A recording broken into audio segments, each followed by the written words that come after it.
GOG gave me the key to show this one off, so I will show off the GOG page for this, but it is elsewhere. It's all over the place. In fact, I'm going to play this game tonight because I keep hearing good things about it. When it came out a few months back in May, I heard all this stuff. Game of the year, you know, that kind of yammering on going on. Thank you, Jeff. And I keep hearing all this good stuff. This is a fantastic game. All the reviews are amazing. On Steam, it's got like a 96, 95% overall rating or whatever.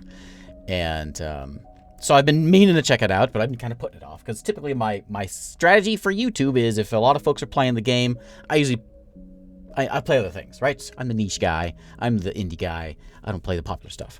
But I keep hearing good stuff. And there's been an update that has added in even more episodes called Flux. And so I thought, okay, I'll play it. Apparently this game is very good, and I'll check it out. It's a sort of a... well, I mean, it's a story-driven thing. So, I mean, a lot of reading day and a lot of story kind of stuff. Kind of like a tabletop RPG kind of style where we get a story, we get choose your own adventure. We're going to have dice rolls, which gives us... we're putting them into different options, and whether those options succeed or lose or whatever. All in the sort of cyberpunk style. And anyway, let's check it out. Let's see how it is. Jokes keep elevating to new levels. Oh, yeah. All right, so let's begin a new game here. We have two choices. We can be an operator or a machinist. What is that? What is that? Anonymous with 5 gift subs. Thank you, Anonymous. Wow, thank you.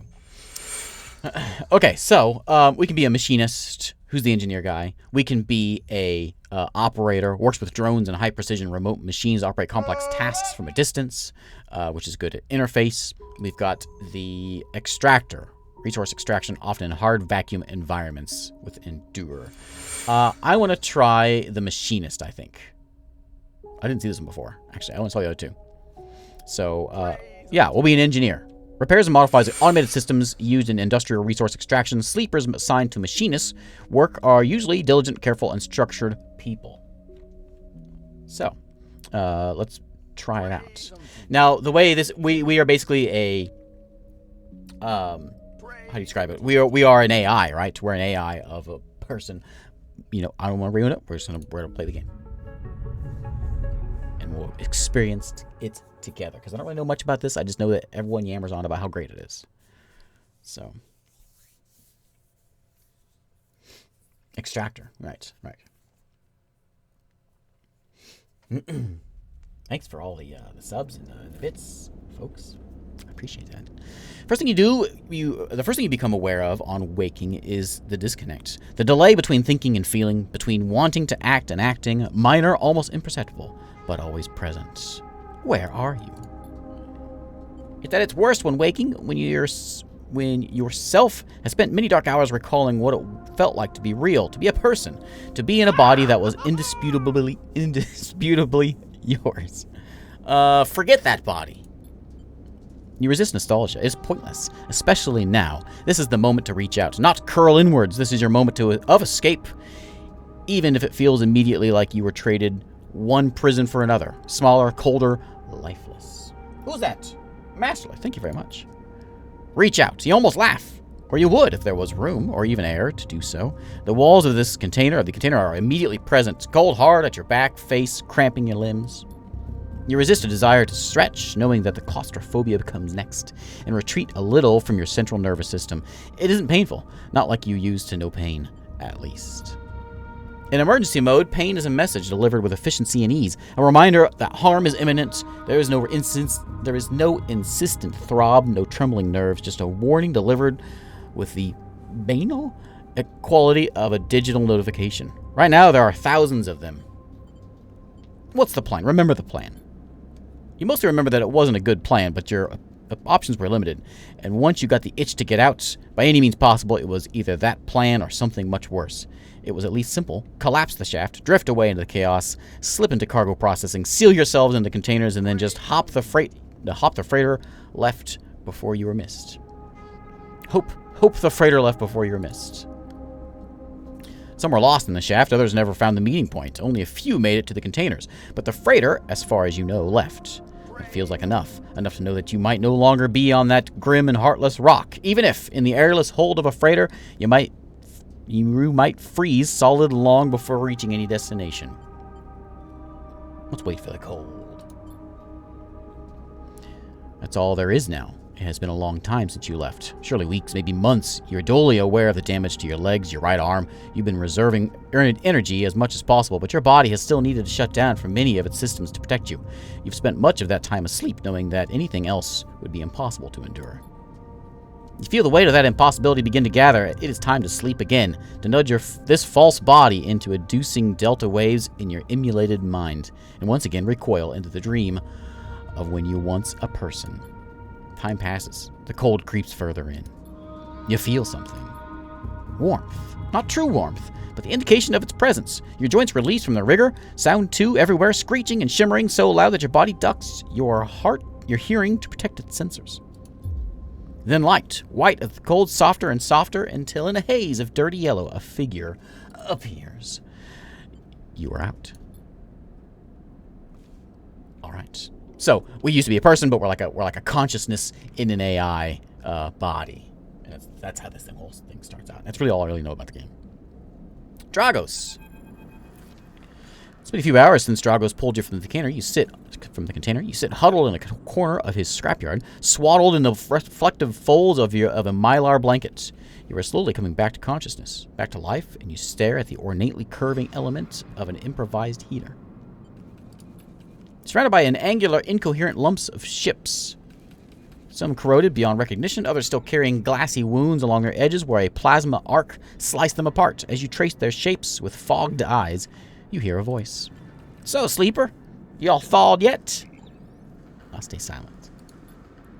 Never see one of you come in like this. New frames must have better perseverance than Sub-Zero vac. Seen more than a few of you frozen solid in the hull plates or inside our locks in my time. They weren't so lucky. Dragos comes into focus, shrouded in makeshift tech, his headset with its glinting eyes, the mark of a drone operator. On his shoulder, one of his symbolically linked drones perches, its irising eye locking you with an unflinching stare. Ooh. The last sleeper that came through this yard was a while ago. They didn't last long. You start to read his expression beneath the tech, but he seems lost in memory for a moment, or perhaps he's just figuring out what to do with you. I stay silent. The silent game. I won't ask what led you to do it. Just to sell yourself to a corporation, and I suppose you know that you can't go back. Your old body, that's theirs now. And you're just software. A rogue emulation illegally possessing corporate property. You're not along. You remember biometrically signing the forms, the cold floor on your feet as you padded the sleeper cells, the promise of a life off-world. But as you do, you get a now familiar sensation that these aren't your memories. These are things you know, but not things you feel. You're no longer that person. You are an offshoot, a copy. What you won't know is what's ahead. At least the last one didn't. There's no easy way to put it. That body of yours is falling apart. It's the same for any sleeper who makes it out. Essen ARP wants to protect their property, but if they can't keep a hold of you, well, then no one can. Thanks for the hype train there. You remember that too, or at least rumors of it from the other sleepers. Planned obsolescence, a built-in dependence on the regularly administered supplements that were part of your routine. Stop taking them and your body begins to shut down, separate from your emulated mind. How long's it been? How long do you have? But for now, sleeper, you are one of the lucky ones. Dragos glances up and away toward the glassy dome of the yard. The eye is in the best place you could be right now. The eye is the best place you could be right now. Stay silent. Dragos impatiently shifts his weight. Look! I got things to be getting on with, he trails off. There's an old freighter container I've been using as storage out in the stacks. We haven't been pulling in much valuable scrap these days, so you're welcome to it. Something wells up inside of you. Emotion. Fatigue. You shakily get to your feet. Alright, you head out there. You look like you need some rest, and with that, Dragos stalks back into the wrecks, his drones already converging into a resting Hulk. Plasma flashes silhouetting his spindly figure as he returns to work. Alright, welcome to Erlin's Eye. The life on the Eye runs in cycles. which we can talk to characters, explore areas of the station, perform actions. End of each cycle, we have to go back to our home and rest. And we'll see what all stuff means in a second. We're going to go to the empty container and snooze for a minute, which is right here. We can go look at the station. Things will pop up here for things we want to go look at. We have the machinist, which is me. And I guess we'll find upgrade points to put things into things eventually. Let's go here to our container and snooze. End our cycle. Let's do it. It's sleepy time.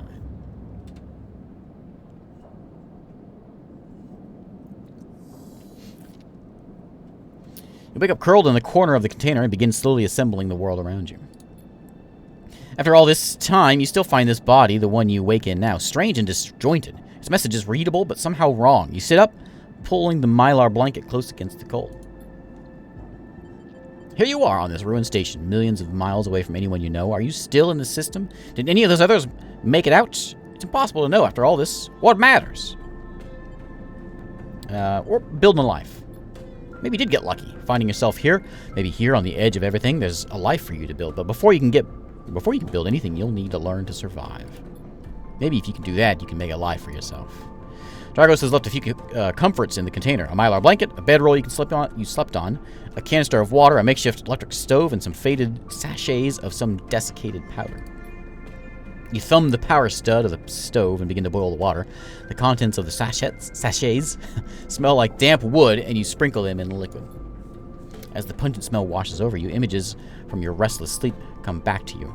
A ring like the station, but skeletal and ghostly. A web of threads pulling at your skin. A constellation of bright polygonal shapes like angular suns burning into your mind. There's something unpleasantly visceral about these images, and it is long after you finish drinking before they begin to fade. You tidy away the stove as best you can and try to gather enough energy to greet the day. Alright, so here's the tutorial, basically. And Drano, thanks for following. So up here, the orange is our condition, so that planned obsolescence, remember, every time we sleep, it goes down a notch. And so we have to find ways of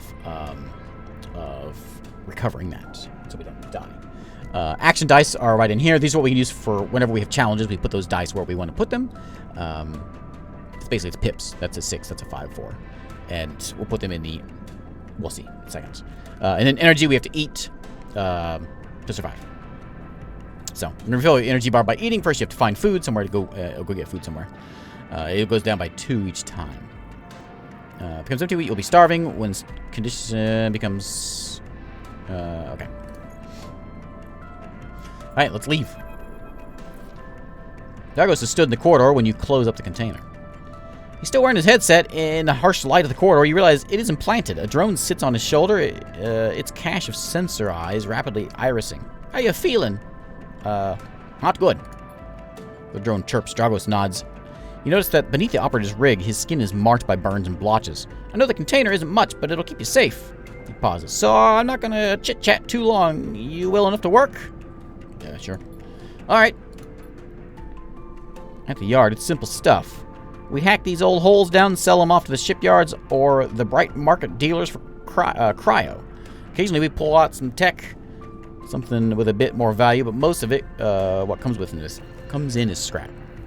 This hero's out, needs to go away. Is it popping up? It is. Keeps trying to... I don't know what's going on with it. It's hard to find good hands here, but I figure as a sleeper you'll be used to the manual labor. And obviously, I'll slip you a few chits of commission based on what you turn up. Got it. He shuffles his feet nervously. Look, I wouldn't usually do this. In my opinion, you'd be best suited moving on as quick as you can. And sleepers, well, he trails off. But things being the way that they are for me at the yard, he pauses. I need the help. Why? Things are a little tight, that's all. I owe a little cryo to a client here or there. He pauses, thinking of something else to add. Look, just come down to the yard when you're feeling fresher. There's plenty to do. Okay. He nods distractedly and turns and walks away, the drone hopping along ahead of him. See you later, he calls back. Time to get to work. All right. Yeah, let's play some Shipbreaker. We got a couple different places. Oh, we got a spot over here, too. The low-end gate. So you can see we're on sort of a... Well, it's an arc, basically. It's a whole circle at some point. We got my home, my container there. We got Dragos' yard over here, so let's pop in there. All right, so here's where we get action things. We get an action card. We put our dice where we want them to go, and then things happen. We're trying to finish a job, basically. Some things are risky. Some things are safe. Risky things have a chance of bad things happening, and there's also more risky things, which is more bad things. We can do critical, or we can do repeatable actions as much as we want, as much dice as we have. There's modifiers, yada yada. We'll figure it out. So right here, for instance, we can go do some hull dissection, or we can do some manual salvage. This hull dissection is a little risky. Even the rustiest hull can hide valuable components and materials. Extracting them means cutting carefully and skillfully. Well, that's who I am. So we'll put this 5 right in there. And it was a 100% chance. Can we maybe put the I thought 6, wasn't it? Put the 5 in? Is that a 100% chance of success? Yeah, let's put the 5 in there. Yeah. Not risky at all. Okay. Actions often will progress clocks. Clocks are displayed below the actions that fill them, and they keep track of your actions and how they affect the world. Filling a clock means something good or bad is about to happen. Some clocks, such as the one tracking Dragos' debt, which is this one here, or this one, are called cycle clocks. These clocks tick themselves once each cycle, complete without player input. Okay. We got 15 cryo, which is down here. That's our money. And I've got whatever else that one was. Let's do it again. Should we do the big one? No, let's do it again. 50% chance of positive, 50% neutral. You will unlock drives as you discover more about yourself and the world. Drives guide you into pursuing specific objectives, depending on which path you want to take. Track drives and any stuff up there in that spot. Okay. Now, free explorer Erlin's Eye. Make your life a life for yourself here. Track the drive to ensure you survive. Look for food to keep your energy up. And fill clocks to advance stories. End the cycle when we're out of dice. Okay. Okay. Done. We got 2 more of those to get done, and we'll have it. We can go out. Our mission here is to survive. Access to corporate pharmaceuticals. Otherwise, this escape attempt will come into rapid end. We gotta go find the doctor. And we have to go give Dragos back. But we can go back here now. We can leave this place. What do we do with that? I'm not sure what we do with these guys. I think there's a chance of negative on that one, but we can also put it over here for there's a chance of negative as well. Let's do it. Let's spin our dice here. Okay. 2 more and we got it. This is a risky one. There's no chance of anything good happening. So we're going to leave and see what else we can find. We've got the ship. We can turn it over this way. Like this. Check that out. Turn it. Look up and down scroll wheel. How do I turn that? I did it. I don't know. I'm not sure how I did that. There you go. Oh, I see. Yeah. What do we have over here? We have the shipyard. We've got over this way. We have those. We have the dock. We have the rotunda. We have a dock, and we have a market, and the gates. What was my we went to that one. We also have the survive. Access corporate pharmaceuticals. Otherwise, we gotta find the doctor. Let's go to the market. Ask for directions. There's danger with that one because the market's scary. Or we can go explore the market. Let's explore the market with our 1. It's risky, so there's a chance something bad's gonna happen. That's fine. What's the worst that could happen? We lost some energy. We spent all our time there and we got tired. All right. That's actually not a good thing. Lost in the crowd, you struggle to keep your sense of your direction. You sit in an alley, exhausted, no idea where to go. Great. Okay, let's go back to our home. We're out of dice, so pretty much out of things to do. Let's go back to our empty container and have a sleep. And this will go down, and we're gonna be hungry. Real hungry. Now we're starving. This time you don't wake up. Instead, the ghost of the station, that shifting skeletal ring, surrounds you. For a moment, you're gone, absent from your own body, stretched out across a colorless void. Then the connections begin to establish themselves, threads tugging on the edge of your mind. These threads become vectors of exchange and then extensions as you feel your thoughts slipping away down them, dissolving into millions of distributed nodes they connect to. You see the station. No, you feel the station, like a web of texture in a smooth black liquid. Touch. You find a point in the station and you connect to it. Pulse through it. Follow loops and paths under and around it. You touch more points than you have fingers. And then you try in a moment of impulsiveness to connect them. NPC Aaron, thanks for the rating. The flow passes through you so rapidly that you feel yourself being carried with it. Splitting and separating, eddying and gathering. As you do, things occur to you. Things that you cannot possibly know. You reach out, try to grasp them. Try to touch them, too. You notice a tugging feeling pulling at you, insistently, as if it were a small child. Somehow, it is pulling in two directions at once. You look down. All of a sudden, everything shuts off. You come back trembling into this unfamiliar body, both yours and not yours all at once. You find yourself standing in the container, eyes now open to the dark steel walls. You feel a change within you, a shift. You close your eyes for a second, and you feel it waiting there. The station splayed out across your mind, a storm of connective nodes waiting to be explored, and then it's gone. I'm a little hungry. We gotta find some food. We can't really do that job. We gotta go get some food. So let's go to the market. I think our market's our best shot. Let's go to the market. Played this on stream a little bit ago. Love the writing. I keep hearing good things about it. What was my character bonus? I forget. Let me look. I'm good at extracting, right? At engineer. I'm an engineer. Not endure, interface, intuition, or engage. I'm an engineer. I'm actually... Does that mean I'm bad at engage?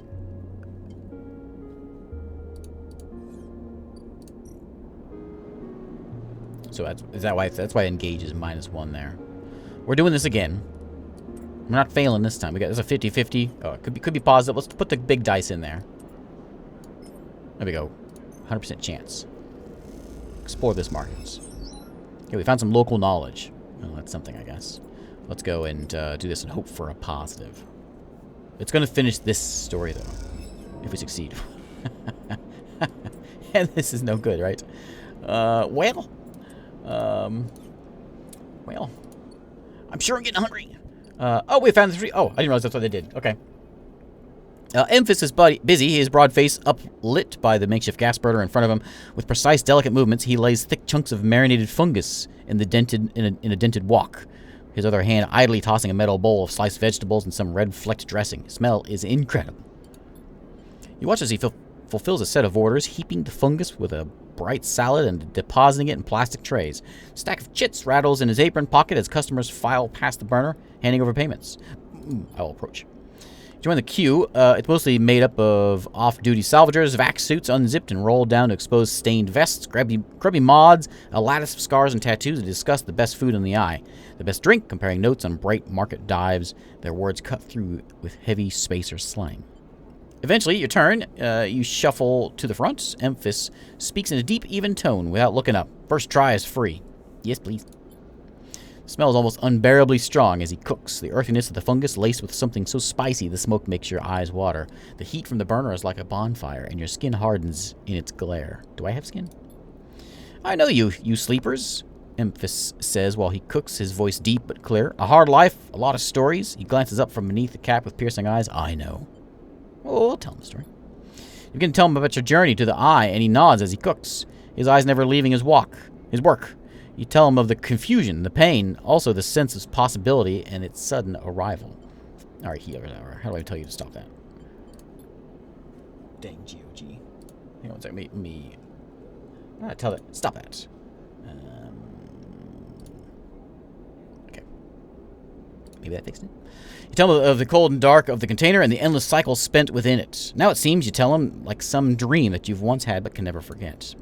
You tell him that the eye excites you and scares you. You're unsure where to walk, where to look, what to do. Eventually, you tail off, run out of words. Also, I'm starving. He places a plastic tray of steaming fungus in your hand. Next time, we can talk some more. He smiles, but next time, you pay. He slams a heavy hand against a button on the burner side and it shuts off. The roar of the flame and the impressive heat fades. Next time, then, sleeper. He waves you away and begins to oil the wok. Before you turn back to the alley, you notice the geometric pattern of circular scars across his forearm, each surrounded with a constellation of glinting pin marks. You walk away, and as you do, you take a bite of the rich, spicy, delicately sweet fungus. Your taste sensors light up like a fusion reactor. You'll be back. Yay, we got food! Food.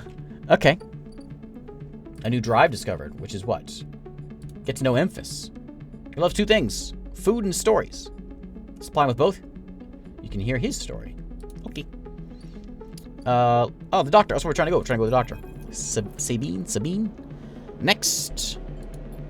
Shuffle down the flickering hallway towards an open apartment door. Keep your head down and your shoulders high in the queue, trying not to bring attention to yourself. Thankful for the tip-off that the doctor was operating out of this place. But now that you're here, you aren't so sure. The gang enforcer on the door, the flickering light strips, the decaying hab block, they have all made the long queue a test on your nerve. But your options are few, and without a supply of stabilizer, your body will, break down. Bad things. You suppress a shiver and shuffle forward to the front of the queue. Try to find just something to distract yourself. Look inside. Lean against the door frame and look into the apartment. The entryway is dark, punctuated by the green indicators of stacks of sealed containers. You lean in and see amber light filtering through a far doorway, screened with plastic sheeting, beyond which blurred shapes move. The slap of the enforcer's palm against the doorway jerks you awake. Wait your turn, he growls. After a few moments, a figure pushes through the doorway, and you catch a distant voice. Send the next one in, Toshiro. The enforcer jerks his head, and you slip inside, passing through the dark entryway and pushing through the plastic sheeting on the far door. The room beyond is bathed in warm light. A floor-to-ceiling transparent panel gives a full view of the bright market's sealed roof and the buzzing traffic above. And for a moment, you're transfixed by the motion. Yes, Remy, how's it going? Come sit, calls a sharp voice, and you see a silhouetted figure turned away, replacing the plastic sheeting over a frame with a simple folding bed. Make your way across the room. Figure turns as they do, and you see an expression of confusion flash across their features. They open their mouth as if to speak. They blink and then quickly regain their composure. Please sit. They gesture to the bed, then turn to an open case of tools on the table. You sit. Sabine turns, a compact diagnostic scanner of some kind in their hand. They hold it to their eye. Remain still, please. Their tone is clipped and businesslike. You stare ahead. They're still dazed from the expression when you first entered. Fear, recognition, sadness unmistakably etched across their face. How long you been on the station? They ask, the scanner still on their eye. Don't answer. They lower the scanner and meet your eye. You can talk. They glance towards the doorway. I know the conditions aren't ideal, but I need you to be honest with me. They make some adjustments to the scanner. Or you can leave. They set the diagnostic scanner on the table. I'm going to start by assuming you don't know anything. They take your arm and roll up your sleeve, inspecting your synthetic skin. Your body's dying. They say it without ceremony, without drama. Not without empathy. SNARP doesn't like to see its proprietary technology let loose to prevent bodies like yours, frames as they call them, from being stolen, repurposed, or in your case, escaping. They built an built-in process of so-called planned obsolescence. Frames decay rapidly when not regularly injected with stabilizer, one which SNARP remains the sole producer of. They look up. Sound familiar? Yes. Good. That may help. They swap to your other arm, running some thin metal device over your skin. You feel your forearm tremble. I'm sorry, Sabine says, and you are unsure if they mean for the cold touch of the metal or everything else. Emulations like you, sleepers, as most people know you, aren't classified as people in any of the surrogate systems. You have no rights, no status. They focus hard on the inspection of your arm, and SNARP has no reason to release stabilizer into the market. Sabine looks up as if to apologize again, but they stop themselves. I know little of this is of use to you. They turn away, disassembling the metal instrument and cleaning it. Silence fills the room as Sabine works, and then the silence gives way to tension. You stare at their back, willing them to say anything. Something. Sabine turns to face you. I may be able to help. They sigh, and then you see the darkness under their eyes. Hear the fatigue in their voice. They gesture to the door. You saw Toshiro outside. You nod. He works for my benefactor, Yatakin. They are influential in the low end. They give me this space to work, run the door, and take the profits. At the same time, I have to fix up their enforcers, tend to their implants, sew up their wounds. They look away. But Yadigan has connections, smugglers from the Starward Belt, mercenaries working for the corporations on Ember. If they can source the stabilizer, maybe you'll have a better chance. Sabine sets down their slates. The note's complete. This is dangerous, and it'll be expensive, but I think we can do it. Why help me? Sabine walks away to the window, their face dappled by the shadows of passing drones. Let's just see if it works first. I'll let you know when I have a lead. You nod and leave, Sabine staring out unmoving. When you reach the lower end of the market, you look back and up through the panels of the roof. You see if you can see their face, but the room looks dark against the lights of the market. You duck your head away. You duck your head and walk off into the crowd. Okay, we still have a thing to do. We go back. We want to go back over there, though, right? There's the stall. There's the market. We could try. Well, we could do the job, which was over here. I think we can do that. Let's go to. I think this is a safe one, so let's put the 2 in the safe one. Actually, this is a +1, so that makes this a 3. So there's a chance bad things happen, but we're willing to take that chance. Oh, yeah, there we go. Okay, I got some money. I got, back in business has progressed. We got one more notch, then we got that one. Let's go, to bed. To my container.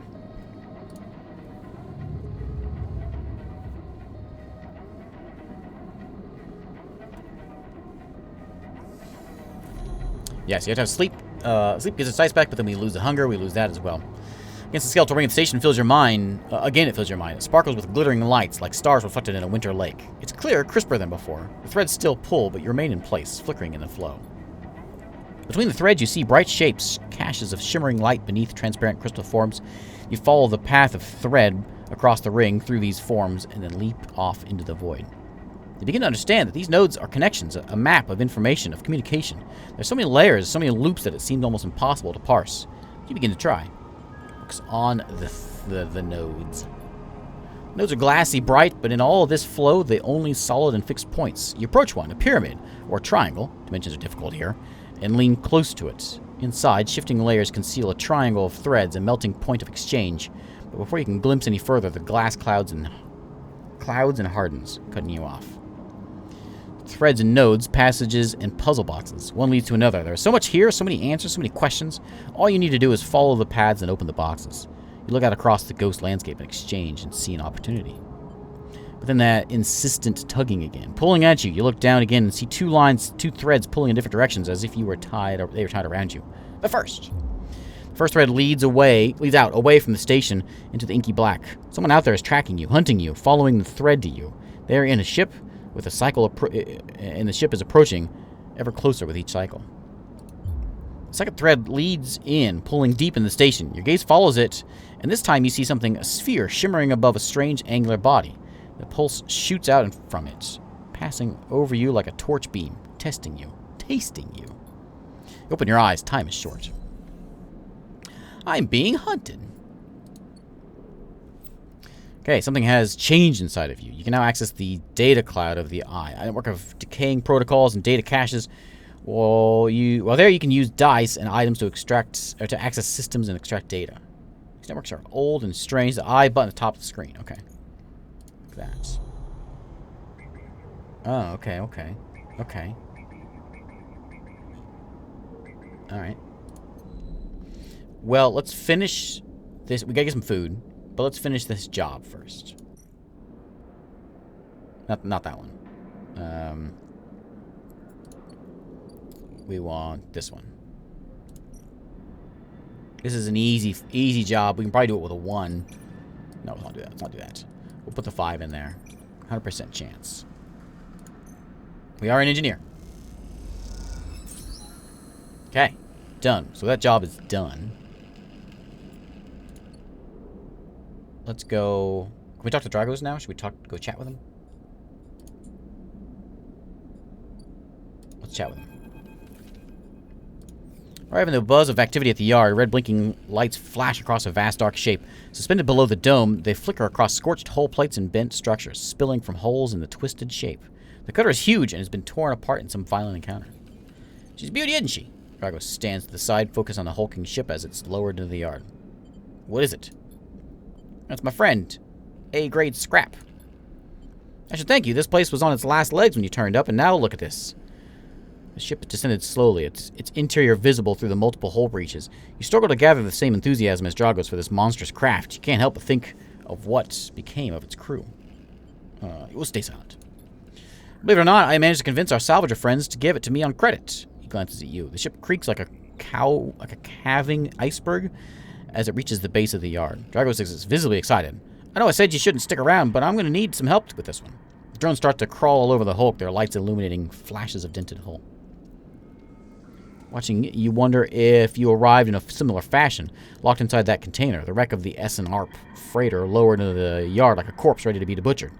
Or was it the container delivered to Dragos on its own, a womb for your rebirth in this strange situation? You shudder. Perhaps if you could learn something about the ship, you might be able to trace the path that led you to this yard. Dragos squeezes your shoulder. After these past cycles, I think we're up to it. What do you think? We should, you see the fading name of the ship emblazoned on the side? Winter Light. Stay silent. A real beauty, Dragos repeats. Perhaps just to himself. You take one last look at the shattered ship as the drones start cutting and then slip out of the yard, feeling suddenly cold in the empty passage. Okay, new drive discovered. I also have an upgrade point. Okay, my first drive is done. We get a point for every one of those. Each drive gets a new point. Okay. Okay. Well, what do we want? We're an engineer. This takes 2 points. Okay, I have that one. So, chance to gain cryo on interface actions. Sunbathe dice action allows energy recovery at home. Photosynthetic skin. Predictive reasoning dice actions displays potential positive and negative ones. We can't do that one. So yeah, I won. Yeah. Photosynthetic skin. Yeah. That seems cool. Okay, my new job. My name in the game is the silent one, yeah. Study Winter Lights. Lots of ship came in the same yard as you did. Is there a connection? So I gotta go check on this ship, which is right. Is it here? It's here. Is it right there? This is Hellion Crossing. There's nothing I can really do here. Okay. Let's go to the shipyard. So I can assist a shipbuilder. Or I can haul materials. Don't have connections, but you do have skills. You can get a shipbuilder to notice them you might be in. Yeah, I'm an engineer. That's guaranteed. I gotta eat, though. I gotta eat. Let's go eat first. Where's what's his face? Emphas. 15 for some fungus.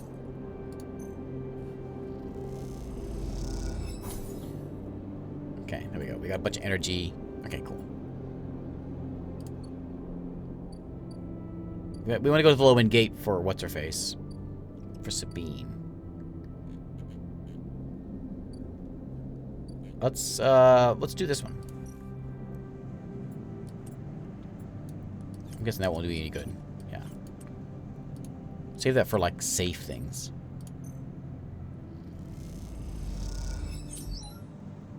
Okay. We got 5 cryo for doing that. I'll take it. Can I come over here and do the, yeah. I am an engineer. It's a dangerous job. I should have saved my other one for that. This one's safe, though. We'll do this one. So it's safe, so nothing like bad can happen, but it does have bad things, I guess. We'll try it. Just with a 1. What am I going to do with a 1? I guess whether it, that's yard clearance. I'm not sure what that did. Did I add a pip? Oh, I added one over here. Oh, he's removing it. We want to try to see what's going on. We're trying to go in. So this one we tear it apart. This one we try to understand what's going on. I get it. I get it. Okay. Nap time. Oh, yeah, I could do that if I had a dice, but I squander my dice. Okay. Make sure I save my dice for that. Get some energy, which I think is food, right? That's the same thing. Okay. Someone's tracking me. Yeah. Let's do this. Chance negative. Let's do this one. 50 neutral, 25. That's pretty much the same. Let's do it. Yeah, there we go. Who needs to eat? We got photosynthetic skin.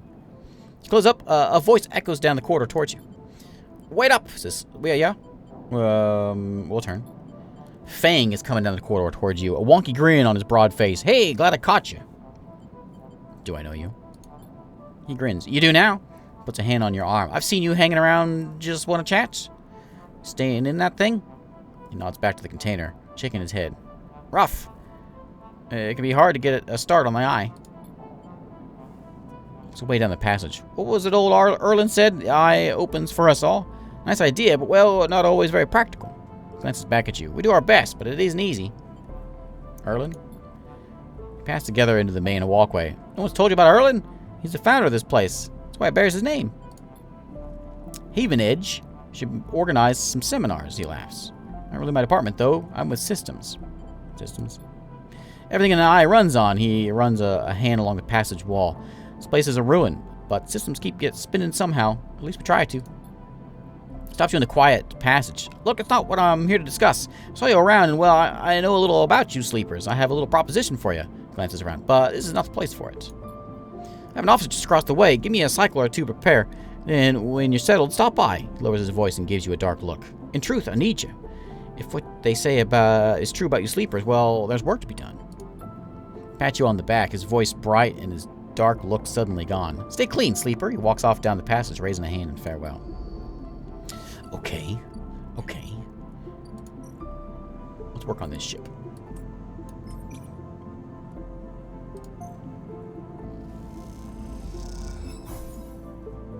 Dice is based on how fixed I am. I think we can come over here. Let's see. I don't think I can do anything here. Can I? Because I have to go... Yeah, I have to go down here. Which cost me 60 credits. I have 60 credits. Do I want to do it... I'm going to do it at the beginning of a day, because I'm afraid I'm going to have to go down there. I'm going to go there, and then I'll have to spend more money. So... What's going on? Oh, this is just sort of passing. Let's spend it on this ship. My last point.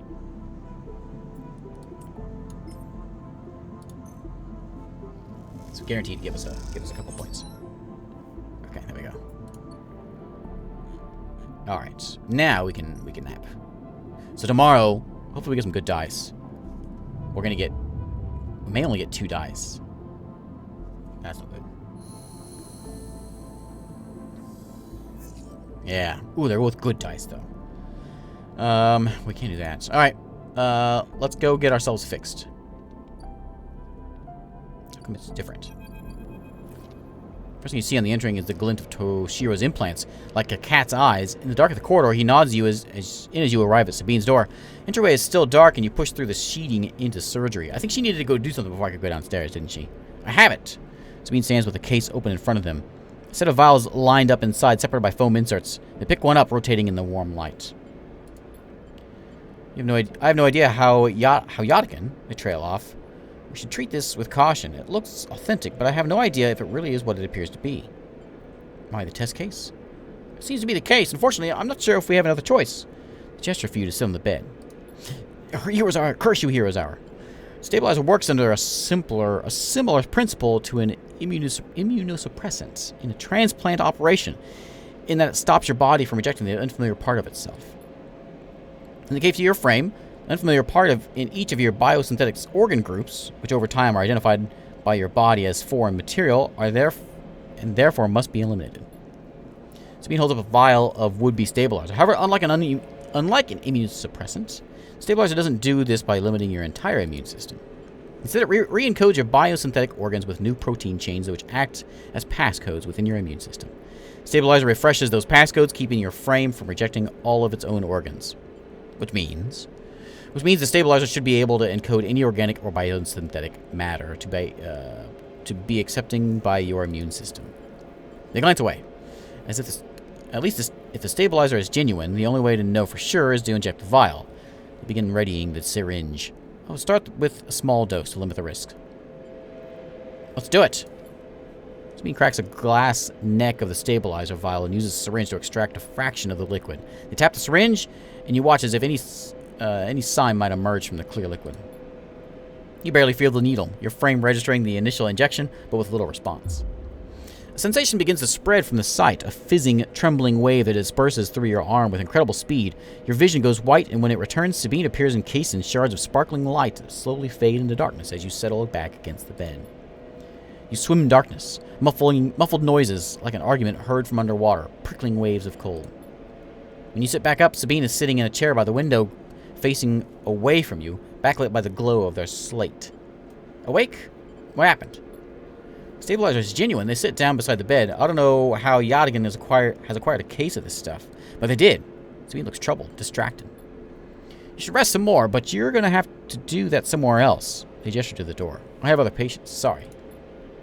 Sabine nods towards the case. I'm afraid I can't offer you any more doses. You're going to need to pay for your next dose. Silence fills the room, and they return to their glowing state.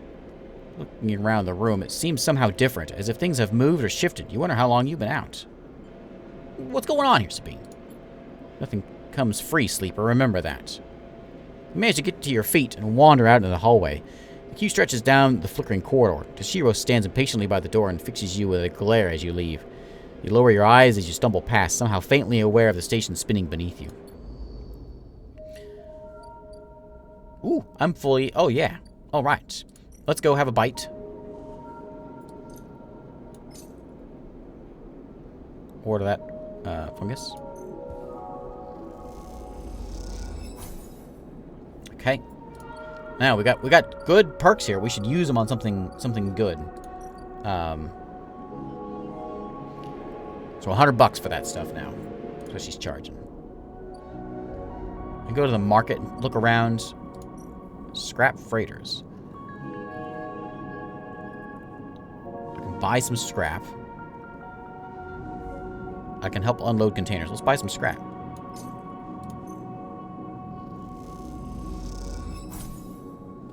We got a random scrap item, which is this thing. I don't know what to do with these things. Filters, capacitors, sensors, useful salvage to the right person. I think someone's going to want it at some point. Perhaps I should consider it before I go spending my money on it. Oh, we got Fang over here who wants to chat with us. Alright, Fang, what do you want?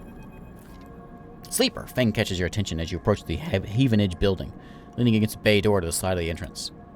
You approach. Easy to come in this way. Security and all that. Gives you a look. You know.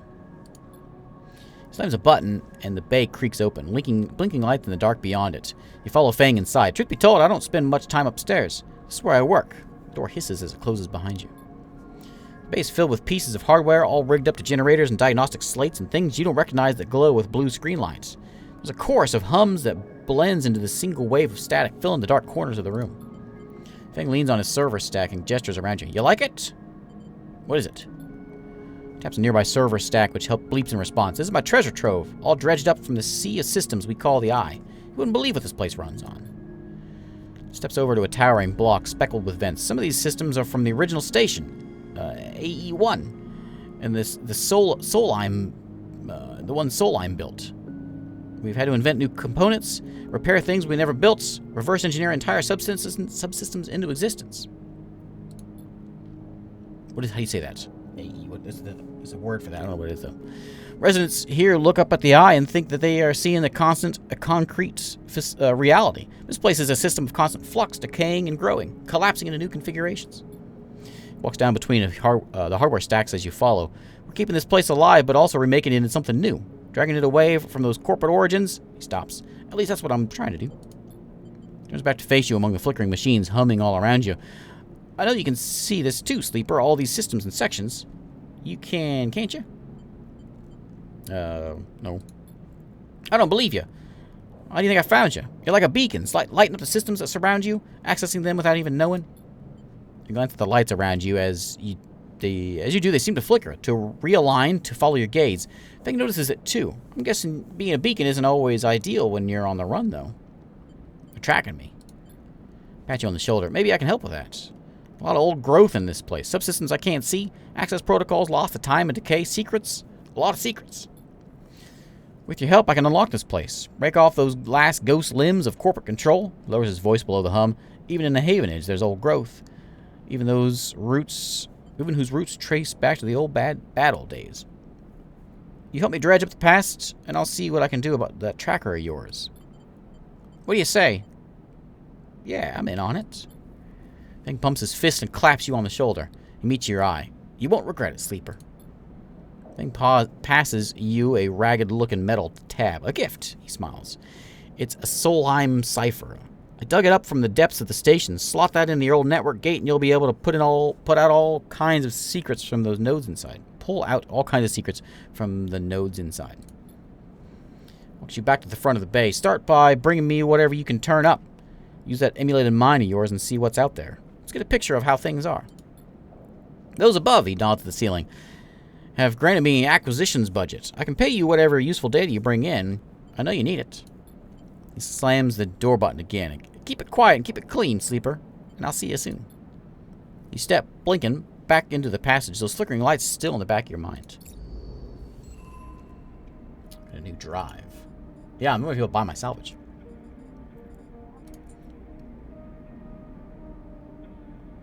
Extract the data for him. Disable my tracker. No Memphis. That ship. And then survive. We gotta find the doctor. Buy a vial of that stuff. Let's pop in here for one of these. We can maybe get this thing done. Well, not quite. Be short by one, I think. Short by one. I kind of want. I don't know if I want to squander my 6 on that. I'm not sure if that's how that works. Let's go stop in here real quick and see if we can sell our scrap. What is that? Is that what we want to put in there? No, it's something different. Pay you for Solheim data. Okay. Okay. So if we find some of that stuff, that's what we want to do. Blinky means there's something going on here. Forensic troll. Right. Yeah, let's get a point in there.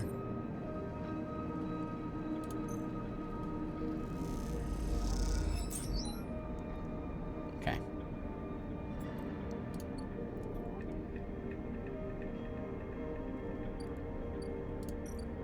Back to sleep.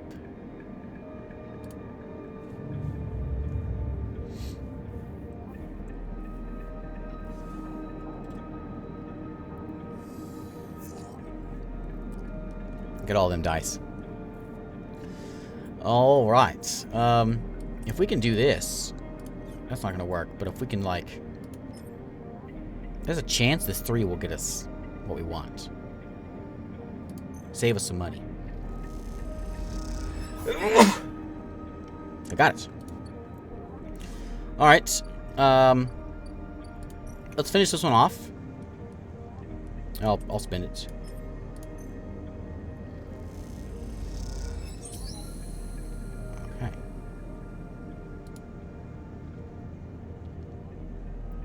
Did we get a point for that? No. We got, we get to meet somebody. A few things. We got Lem and Mina. From the walkway, the side real horizon looks impossibly vast. Landscape of plating and frames all along her flanks, torches flicker. Drones maneuver, arc lights glint. The sense of scale and industry is both stunning and strangely unsettling. She's quite beautiful, I think. You turn to see a figure a little way down the walkway, leaning at the railing. He's a thin, ragged, and his work gear is poorly fitting and loose. The torches of the side rail horizon flicker in his eyes as he turns to you. Lem, he leans back from the rail, revealing a child standing beside him, staring out of the ship. This is Mina, he adds with a smile. Hi, Mina. She stares and tucks herself behind Lem, who dutifully picks her up. She's a little slow to trust, aren't you, Mina? She buries her face in the folds of his overalls. Mina looks out from Lem's chest, a dark brown eye twinkling among the rough material. You working on her, then? Lem asks eagerly, gesturing to the vast ship. Or just admiring? He shifts Mina's weight on his other arm. Neither. Well, looks thoughtfully at you. You should consider it. Isn't that right, Mina? She's Mina's and my ticket out of this place. Our escape vector, so to speak. How? You haven't heard? Anyone who takes a havenage contract on the Sidereal Horizon will be entered into a draw for the transit support crew, he smiles. We won't get to sleep the journey through, but a couple of decades of service will be nothing for me and Mina if it means landfall on a new world, he winks. Decades? A long trip. Straightens up, stretching his back. It's a colony ship, friend. The Sealess Foundation is sending thousands of people to settle a system well outside the reach of the core worlds. It'd be a totally independent colony. No surrogacy, no corporations. Why is it here? Why build it here, you mean? He grins. Don't ask me. I know as much as Mina about that. He ruffles Mina's hair thoughtfully.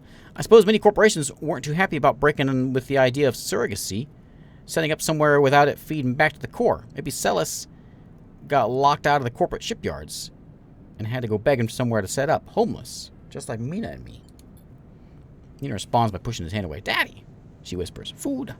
Pulling an exaggerated, grumpy face. She glances furtively at you as she plays with a set of dog tags that hang from Lem's neck.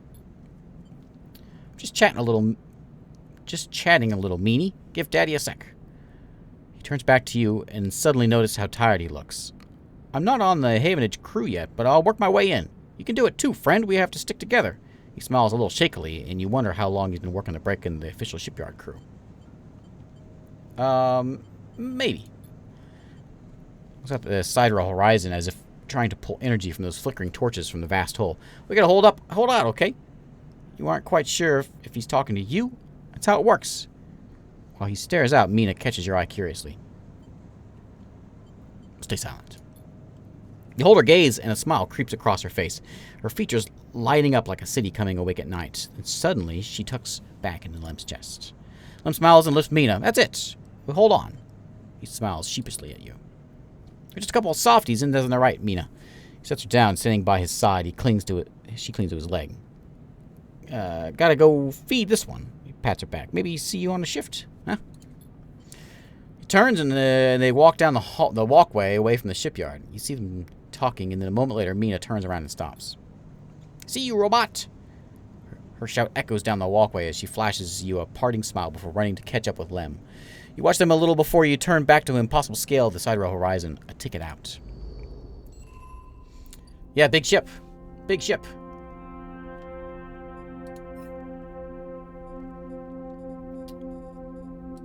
I want a ticket. The live-in crew. That's one way off the eye. Yeah. I want that. I want that. You know what else I want? I want a dad joke. So, interesting thing. You know how historians, sometimes they refer to the Middle Ages as the Dark Ages.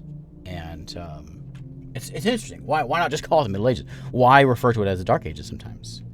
And I found out why. It's because there were so many knights.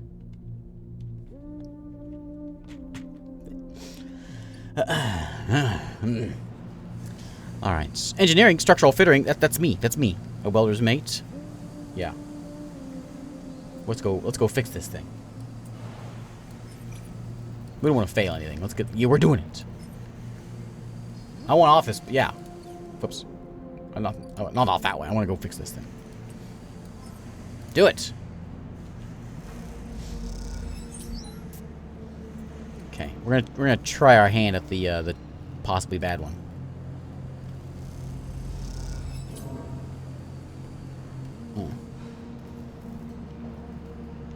Poor work will see you dropped from the roster. We don't want. Okay, we don't want to do that.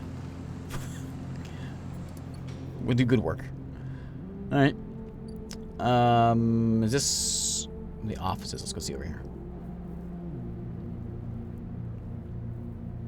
Put in Yadigan data and a ship mine fragment over there. Okay. You have something for me, buddy? Anyone else have anything for me? I'm good on food. Let's go chat with this guy. Oh yeah, he's doing this. I don't want to slice it up. That's kind of what I do, though. But I don't want to do this one. I want to do this one. But I don't have a good skill for it. I got too many things I gotta do. Let's go to Rotunda. Steel dock plans.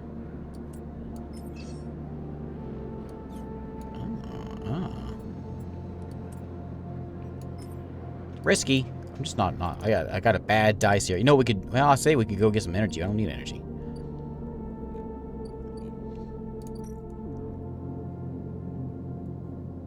No containers. Let's, I don't know if I want more scrap. Let's go. Let's go to the market. No, we're not going to that either. Where are we going to go? What's over here at this dock? Nothing. Nothing. Well, what am I going to do with the last bits of my stuff? Alright, we'll try it. I think nothing good's going to happen. Right, that means nothing good's going to happen. Possibly nothing happens. Possibly something bad happens. It doesn't seem like what we want. That's no good. I don't want to screw things up there. So, I'm going to...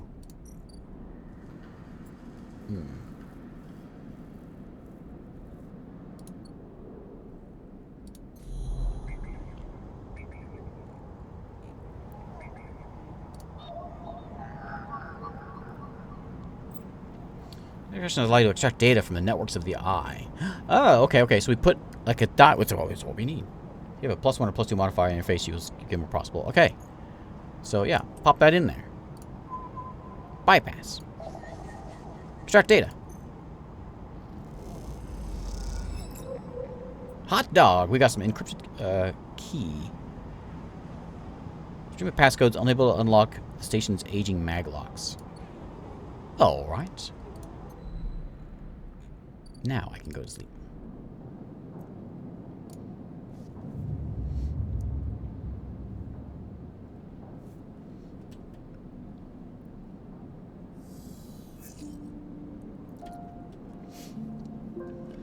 Alright.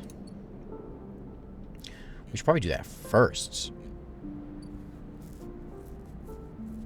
I really want to do this one, though. I want a chance. Chance at a new life.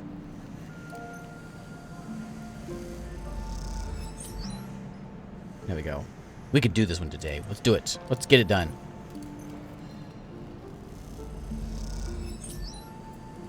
Yeah. We're so good. One more. I know we're squandering that last one, but we're going for it. Excellent. I assume something will pop up next time. Each shift, a crowd of would-be workers gathers outside the shipyard, each of them clinging to a 4-digit number printed on the receipt paper. Those are their assignment numbers, and you are either called for a shift or you aren't.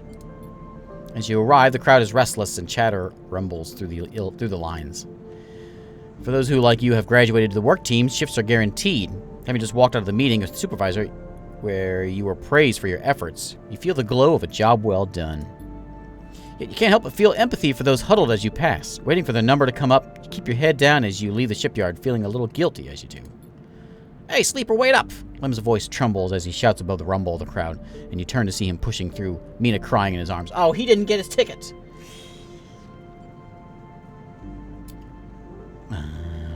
Lem?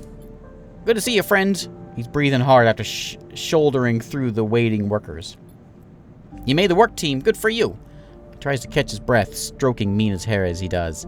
Shh, baby, give me a second here. He smiles weakly at you as he comforts her, and her cries start to fade. Out of the crowd, he sets Mina down by his side. Shiny streaks down both of her cheeks. As he does, he sees you clutching an assignment number on a crumpled piece of paper. Mina okay? She's good. We just had to rush up here. He puts his hand on her shoulder as she clings to his side. Esther, who usually takes her, is sick. He stretches. I don't know. A noise sounds from the entrance. A klaxon, followed by a list of numbers growing brightly on the display screen. The crowd responds instantly, pushing and pulling as people try to wade through the entry point. Lem stops and turns back towards the crowd, then glances down at the crumpled paper. That's my number. Mina. He starts patting the pockets with his gear and glancing around. I'll watch her. He blinks a little, staring. Thank you. He crouches to Mina. You're going to stay with our friend here, okay? They're going to keep you safe. And he stands back up. Here, take her bag. He shoves it in your hands. She's got food. I have to go. backs away into the crowd. Mina, I'll be back real soon, okay? Be good. Then Lem disappears into the roiling crowd, who are now trying to get into the shipyard before it locks down. Mina stands staring, suddenly small without Lem at her side. She fixes you with a dark-eyed look you can't quite read. Hey, Mina. She holds the stare, unmoving. The two parallel tears tracks still glint on her cheeks. Stay silent. She glances at her feet and shuffles them to a little. Let's look in the bag. You unlatch the top of her bag and see a few metal containers, fashioned from scrap components. A battered slate sits on top, blinking a low battery warning, and tucked beside is a ragged rabbit, hand-sewn. I'll take the rabbits. I think so. You pull the rabbit out of a bag, its long limbs waggling as you do. Mina goes to jump and grab it, but holds herself back. She stands and hugs herself, eyes on the rabbit. I'll give her the rabbit. You hold the rabbit out, and Mina snatches it from your hand. She hugs it tightly without looking away from you. Bun Bun, she says, staring you down, ferocious despite her size. Hi, Bun Bun. You move a little closer as you speak, closing the gap. He doesn't speak, she says. She looks at you suspiciously, but her face softens a little. She waggles Bun Bun in front of you and then walks him up your arm onto your shoulder where he sits. She pokes your arm a couple of times. You really a robot? Yeah. So cool. Mina has more questions. Lots of questions. Questions about how you breathe or as if you rust. But before long, you're talking about rabbits and whether Esther, the lady who usually takes care of her, smells like, and whether or not fairies live in the eye's heating pipes. Pass the time like this, sitting side by side on the floor of the walkway as others pass by. Sometimes talking, sometimes drawing on the slate, sometimes playing with Bun Bun on the rabbit. And this is how Lem finds you, just as both of you are starting to yawn. He's dirty and tired, but Mina leaps up his legs and into his arms as he stumbles backwards. I thought for sure he was dying. I thought for sure we were losing him. You two get out okay? He asks, trying to keep Mina from climbing on his shoulders. Yeah, we managed. Mina glances carefully at you, hiding a smile that is slowly growing. Well, well, well. Looks like Mina can be nice. He pokes her in the ribs, and she squeals in delight. Thank you, friend. I mean it. Gives you a warm, wide smile. I owe you. Look, he glances around. It seems like Esther, the lady who usually watches her, is going to be out for a spell. If you ever have some time, I'd really appreciate you coming down to our place in the low end. He grins sheepishly. If you have the time. But now I have to take this one but to eat. He plays at biting Mina, and she giggles in response. See ya, sleeper. He waves, and they stumble off down to the corridor, drawing gazes from passing spacers, and Mina's laughter echoes down the corridor in bright squeals. Yeah, that's what I was thinking. One or the other. I got a new drive. What was that one? Talk to him.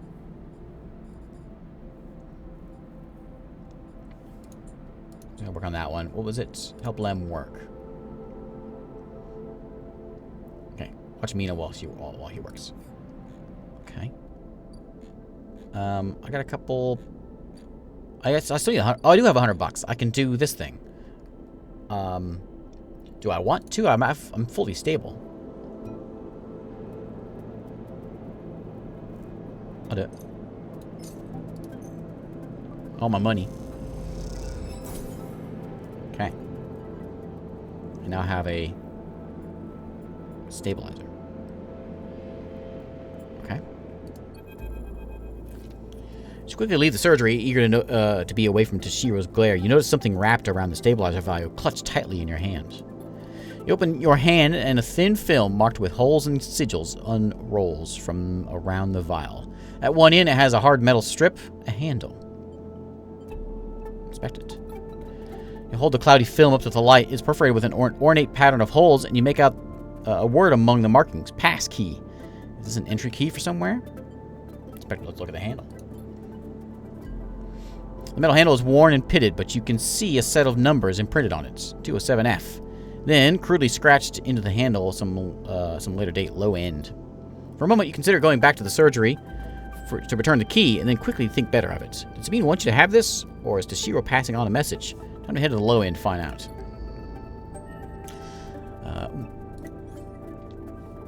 So, I need 2 points to get one of these guys. I like to use scrap components to repair myself. Okay.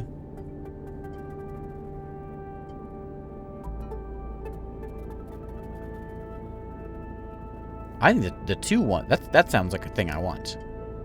Should I save my points? There's also a chance to gain cryo, and we kind of need money, so let's...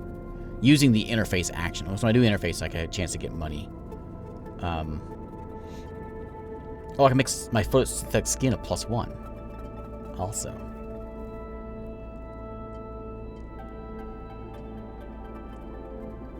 I want the scrap. I'm gonna save it. Okay. Gargos is trying to do this thing also. And we could either do that, or we could go look at this. Been promoted to the assembly team working on the hull itself, welding the fabricated blocks of the ship into place. A vast job. Look at that job. Okay. We'll do that one. Okay. One done. Let's go look at the this part too. Need a 1 for that. What was the one we saw? Agent. Keynode. Let's go look at this one.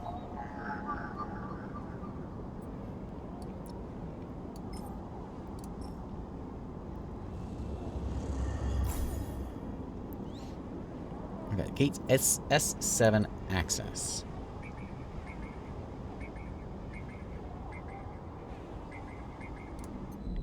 What is that?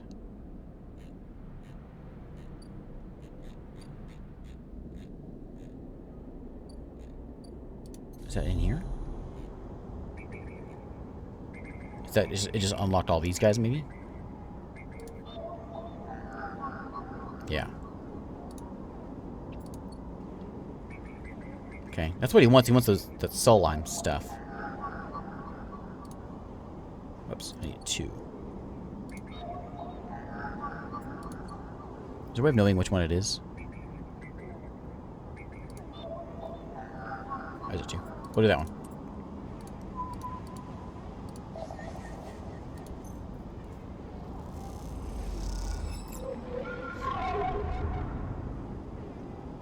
Thanks for hanging out, Tarek. Have a good one.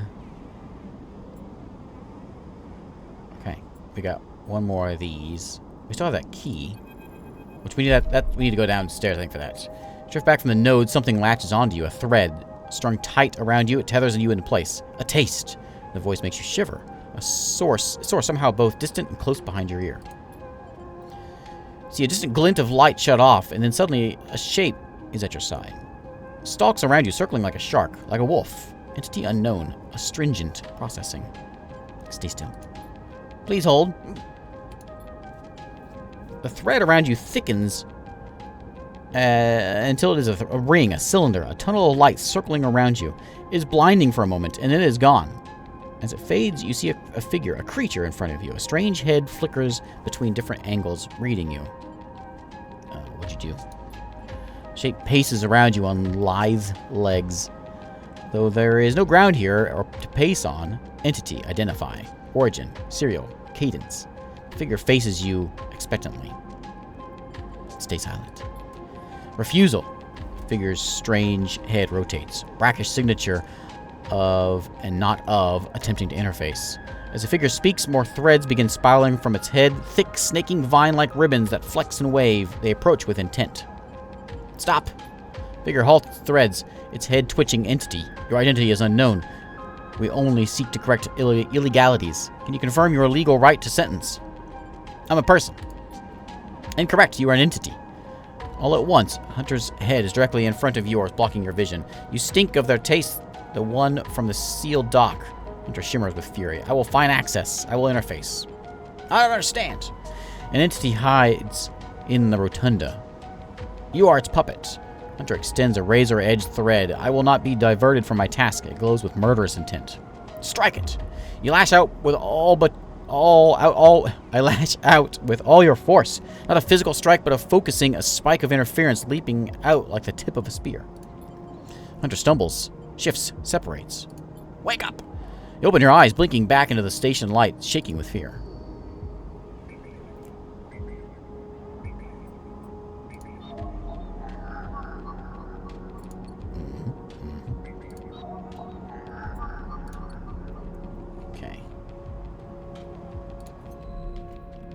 I think I can go here, right? Because I have one of...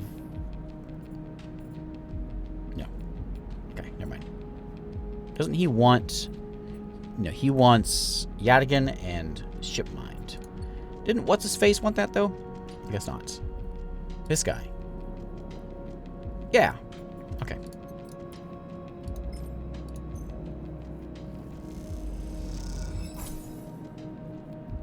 Okay. Okay. Now, I sleep.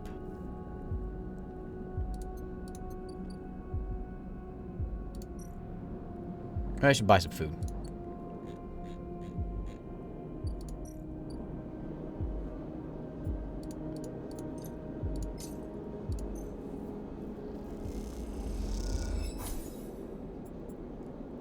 Okay, now we can sleep.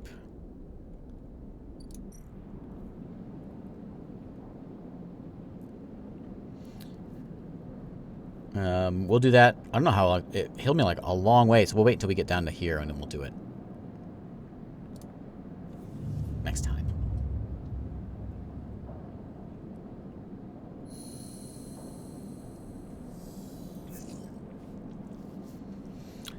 All right. Good rolls today.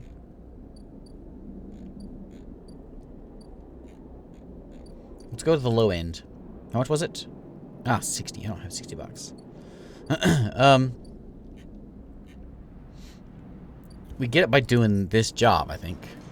Oh, this is the big one. Right. We're never gonna finish that. It'd be cool to see that, what happens with that. But that's gonna be like days and days.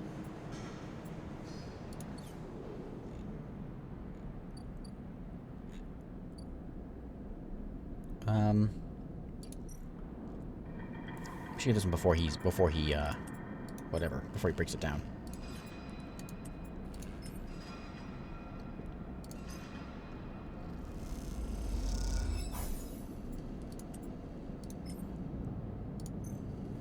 Do those two. There we go. Okay. And then,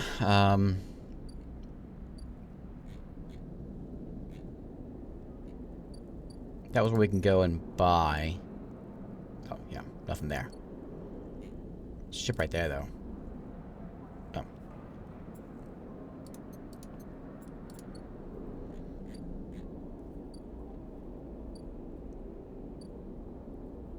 Let's go to the market.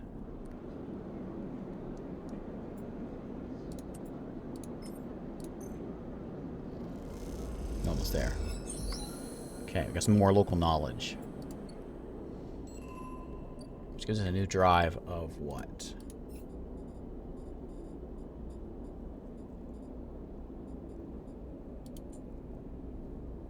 Which one is it?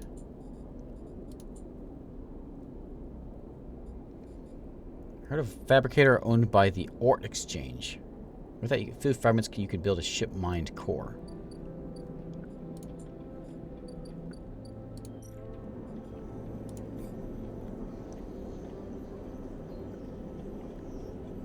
Always hungry for new hardware to buy up, break down, and sell off. You're happy to supply it. I am happy to supply it.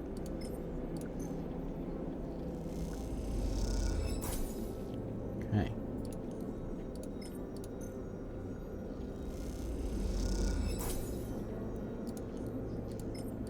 I'll sell these things. We'll get it done.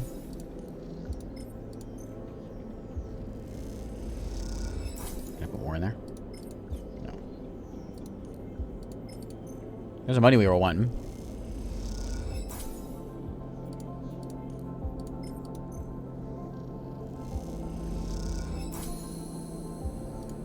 Okay. There's the fabricator. Give you 3 of those things. But the other guy wants that stuff also. The other place wants that stuff. Let's go. We got 60 bucks. Let's go downstairs.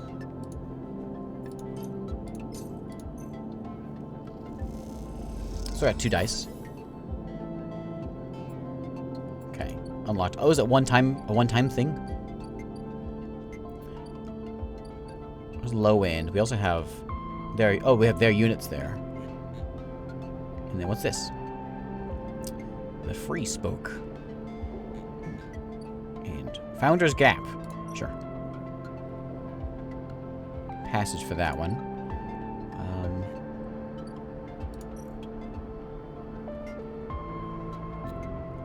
Enter the spoke or scale the spoke. We're not much of a scaler.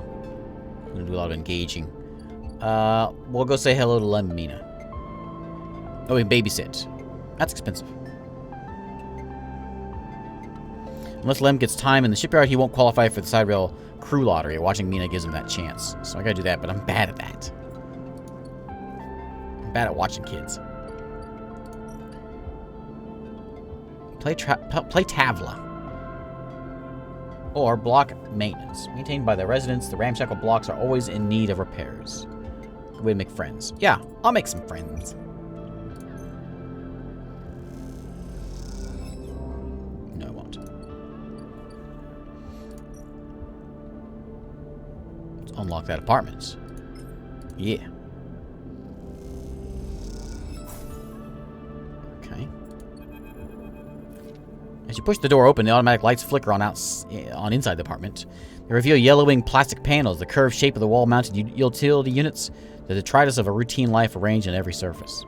You step inside, clicking the door shut behind the amber light of the aging fixtures glaze everything with pale orange. The work surfaces hold a variety of objects indistinct within the dull lighting. A pale blue light drifts from the doorway at the end of the room. To the doorway.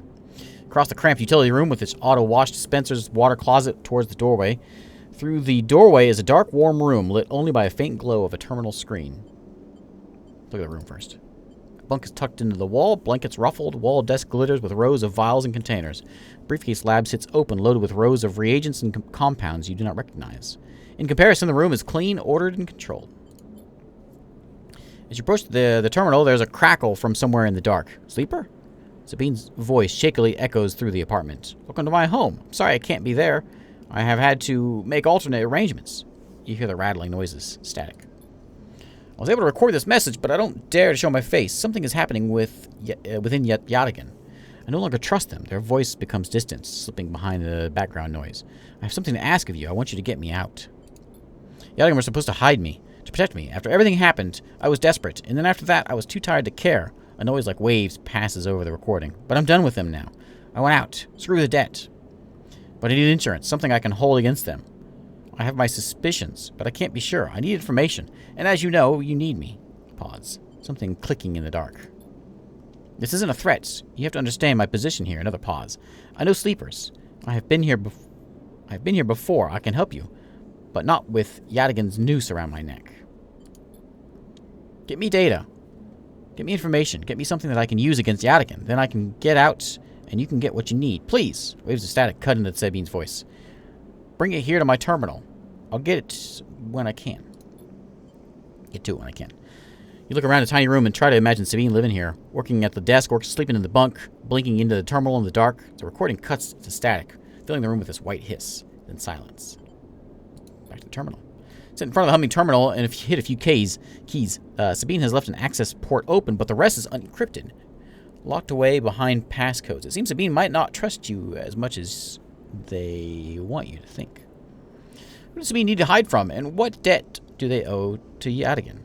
You try to assemble the pieces, but too many are missing. The only thing you know is that without stabilizer, your body will die. You glance at a briefcase lab on the desk. Its glassware glinting in the dark. You turn away and leave, the door clunking shut behind you. Back in the corridor, you notice scrawled graffiti of a blade on the opposite wall. Yadigan. You feel yourself being drawn into something you don't quite understand. Alright. Alright. Well.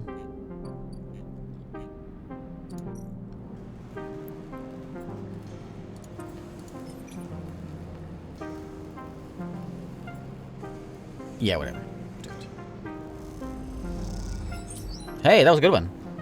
Double. Okay. I don't really want to leave. I can't leave, though, because I don't have a way of, like, keeping myself alive if I leave. So, that wouldn't really be good. Let's go, actually, let's go get my food. And finish this one.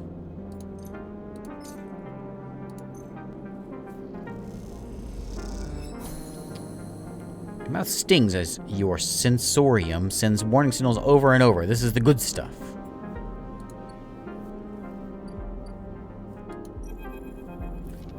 Sleeper, Emphas calls out to you, a booming voice that echoes through the corridor. Tell me a story. He throws a handful of chopped mushrooms into his wok, the fire leaping up to meet the oil. I see you, cycle in, cycle out, but we never speak. Tell me a story. Okay. Any kind. He pauses and drizzles something from a plastic bottle into the wok. One of yours? He looks up at you. Nothing stolen. You pause. The spice is rich in your nostrils and think about the kind of story you'd like to tell Emphas. You look at Emphas, the listener, and imagine that he's heard it all before. Perhaps he would enjoy a strange story, something that with some spice. I'll tell him about my dreams. All the sleepers, you tell Emphas, had dreams. Some were simple, memories left over from the emulation process that had become tangled up in their minds and would come out when they slept. It wasn't rare to hear a sleeper in the dorm scream or cry out in the night. But your dreams, those gray, skeletal after-images of systems and structures, of threads and patterns, weren't like the others. They weren't memories or nightmares, they were reflections of reality. Distorted, yes, but somehow true. You learned back then to keep quiet about them, to let them flow through your mind like water. That was until now, until you arrived in this place. Now your dreams colonize your waking life. They slip between your eyelids with every blink, and now you understand that they aren't dreams at all, but some process of interfacing, of speaking, of living in another world that flows through this one like smoke through air. You tell them that you do not know if there is a reason for your dreams. Perhaps you reason that it is some sort of side effect, particular quality of frame you inhabit. Whatever it is, it's a gift, and you hope to make use of it. Emphas finishes cooking and squints a little at you. Sleeper, he smiles. You're quite the storyteller. He eyes you and you realize that he is trying to gauge how honest you've been in your story. Emphas passes you the meal he's cooked. You take it gratefully.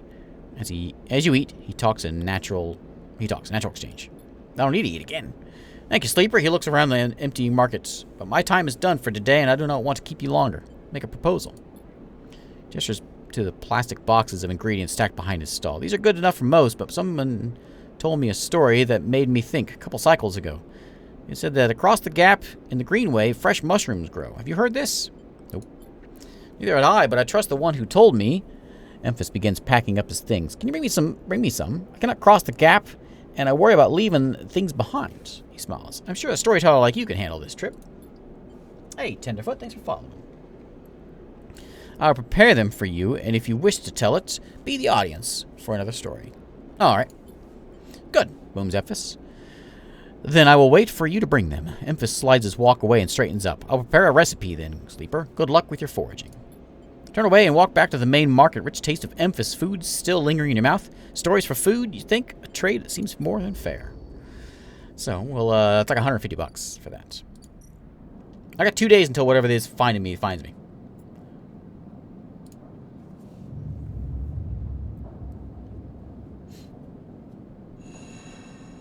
Is it dream time again? No. All right. We should do something about that. Maybe we should finish up. Let's finish up this one first. That's it. We know about this one. It's quick and easy. We can do this one. There we go. We got it.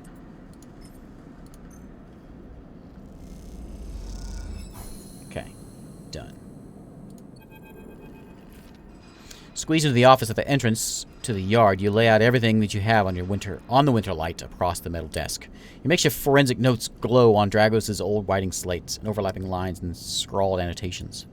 A set of drone scans fill the small terminal with a spectrum of colors, a heat map of damage and decay. A crumpled printout from the office's ship registry lies beside them, a synthetic paper so thin and almost transparent. Look at the printout first.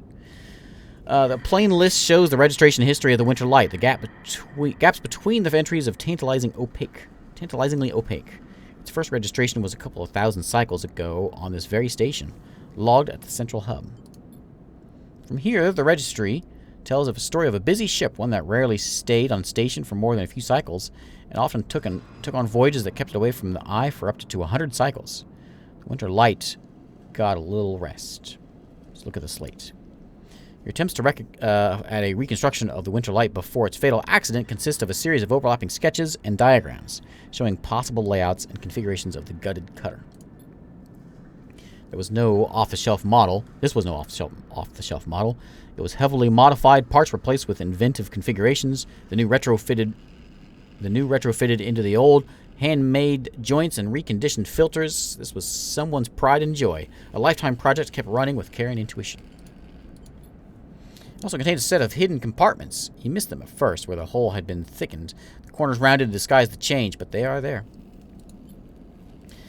Look at the monitor. Reaction failure. This is the verdict that anyone would have returned after a cursory glance at these stacked heat maps of the remains of the winter lights.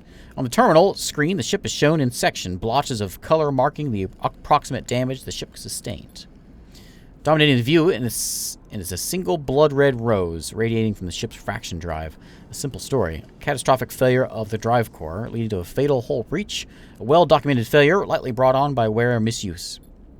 But you're not looking for the rose of the reactor. You're looking at a smaller, paler mark, one that might be easy to miss at first glance. It's a thumbprint sized and delicately placed over the control servos for the ship's main external airlock. It suggests a controlled-shaped explosion, one designed to punch through the hole and allow access to the airlock from the outside. Looking at it because it's troubling you. An old ship, many cycles under its belt, carefully maintained, a reactor failure preceded by carefully concealed external entry. A suite of hidden compartments tucked away. This was a winter light, and this was its story. But that's not the full story, because there's something else. It's a little more than a list, a tiny chunk of data you're able to pull from the ship's systems. The main systems were fried, of course, but the winter light had a separate system, one tucked away in one of its hidden compartments, armored, air-walled. This list, the only recoverable piece of the whole system, is a partial inventory. It details the contents of the hidden compartments. Some of it you recognize, some of it you don't. Ship mind ROMs, shimmer, cryo chain codes, and then the final entry, passenger, sleeper. You stare at the list on the terminal and try not to think about what it was like arriving here. In the cold for so long, half frozen in the freight container. Had this sleeper been smarter, luckier? Had they convinced the Winter Light, a smuggler's ship if you ever saw one, to extract them from S&ARP? Luckier, you laugh. There had been no remains found in any of the Winter Light's compartments. You checked. They weren't so lucky, you guess. Not in the end. You hold up a vial of stabilizer in the lights. This was all you find in their compartments. A parting gift from S&ARP. Well, it won't go to waste now. You put it back in your pockets. The thought still bothers you, though. Two ships carrying sleepers coming in the same yard. Two, one after the other. That feels wrong. You flick back and forth between the datasets on the terminal, thinking, and you see that thumbprint again. A mark of someone trying to get in. Someone who entered the Winter Light with precision and speed. And when they were done, they left the reactor to clean up the rest. The thought of that person makes you shiver. Suddenly, the office door creaks open. Drago stands in the doorway, staring at the equipment and notes you have assembled. What's all this? He snatches the slate from the desk faster than you realize you could move. Faster than you realize he could move. You running an investigation here? What am I paying you for? The drone on his shoulder starts whining shrilly, anger passing through its implants. Where's the ship from? Leave this alone. He starts shaking his head. I know you have a lot of questions, but this isn't the way. He turns away, muttering to himself. This is the last thing I need. The ship had a sleeper on it. Dragos freezes, suddenly angry. What'd you say? Pushes past you to look at the terminal at the list. He shakes his head. So what? Aren't all you trying to escape? You're lucky it was you that made it alive, not them. Folds his arm indignantly. Dragos seems to steady himself and then turns back to you, the heat map of the reactor failure reflected in his headset's glassy eyes. I've given you a place to stay. I've given you work. He stumbles over the words. I'm sure what to say. There's plenty of others who would have sold you on. Turned you in, but not me. I appreciate that, but...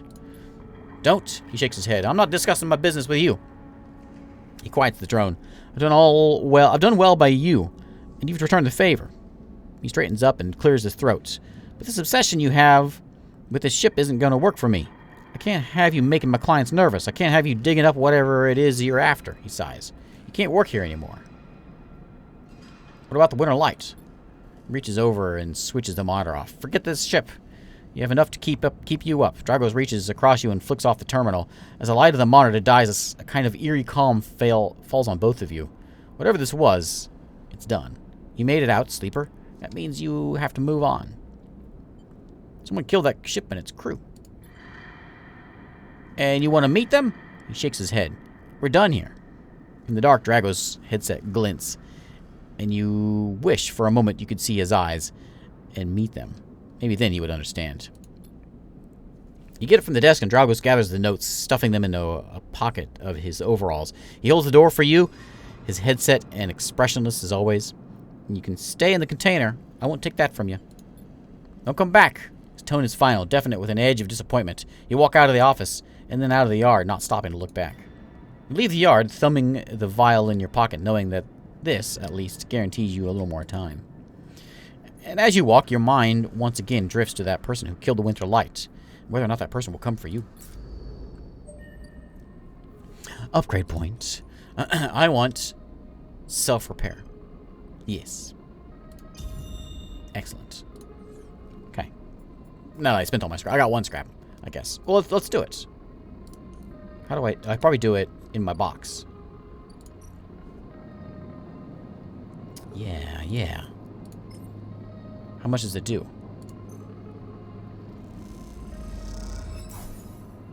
I don't know, but oh, it gave me that. It gave me. I was thinking it was gonna be that, but it's that. Oh, I don't need her then. If I got scrap, I can just fix myself.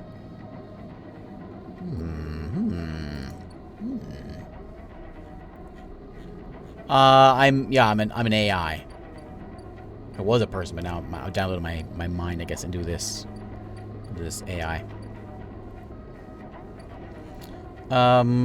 So Sabine wants information. Do we care about her? I don't know that we do. I think I care more about the kid and the dad more than anything else. Where are they at? So we're gonna babysit, even though we're not good at babysitting.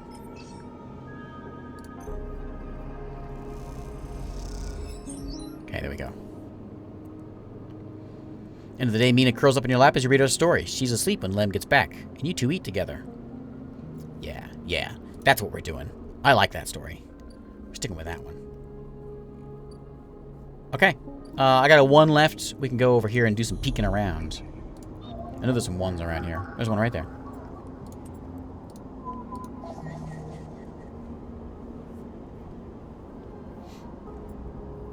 Get that data.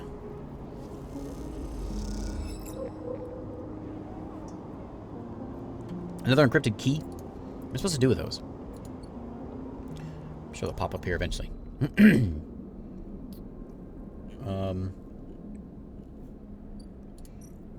Okay, let's end the cycle. This is not good.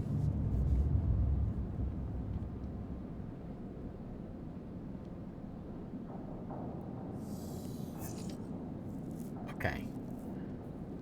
Leave. Get a little more repair going there. There's a merchant freighter coming in. Haggle over prices. Buy a fragment for 60 bucks. A ship mine fragment. Alright, I'm gonna pass this story. Ooh, possibly bad. Maybe we should save it for 6s. Nah, we won't get a bad. We'll be fine. There we go. Okay.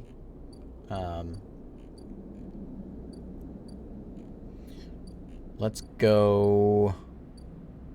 I'm concerned about that. I don't think we have anything for Fang yet. He wants. Yeah, we got that already. Let's go work on this ship. I got bad rolls this time.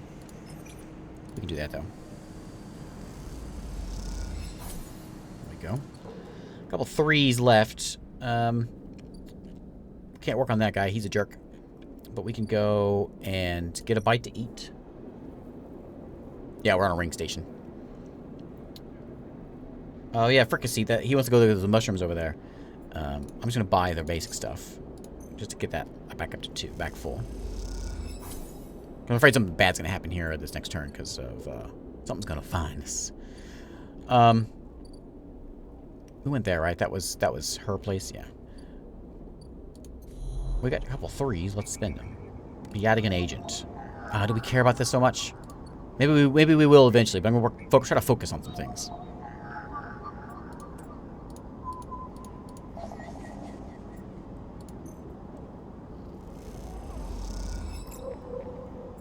Okay.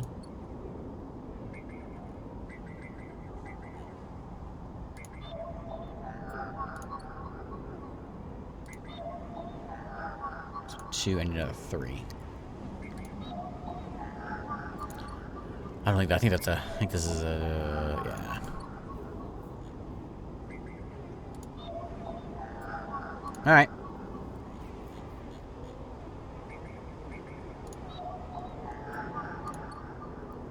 Well, we'll see. If we've got a 3, we'll use it. Yep.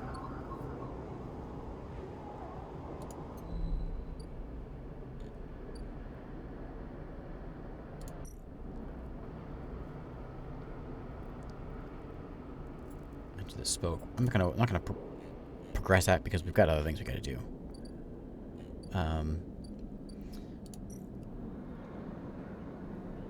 Let's explore the rotunda.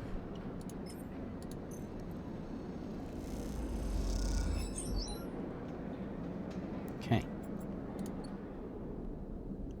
We found the Overlook Bar.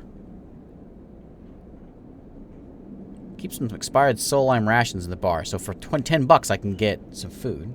I can get a drink for 6. Yeah. I'll have a drink. Hey, Jeffrey. Okay, this is it. Ooh. Hey, you. Want to earn a chit? Says Ankita. Ankita stands behind a huge pile of tied-together pole plates. She stretches out her back, her shoulders bulging beneath her flight suit. Sure. You cross the docking concourse as she begins to split the plating into 2 bundles. What is it with this place? She asks as she lashes the massive plates together. Everyone wants her cut. She straightens up. You offered. She straightens up the imposing height. Her armor plates creaking and looks you up and down. Don't try anything, all right? She taps the butt of her sidearm. And I don't want to have to put anyone else down today. Anyone else? She shrugs. What can I say? My temper's a little short lately.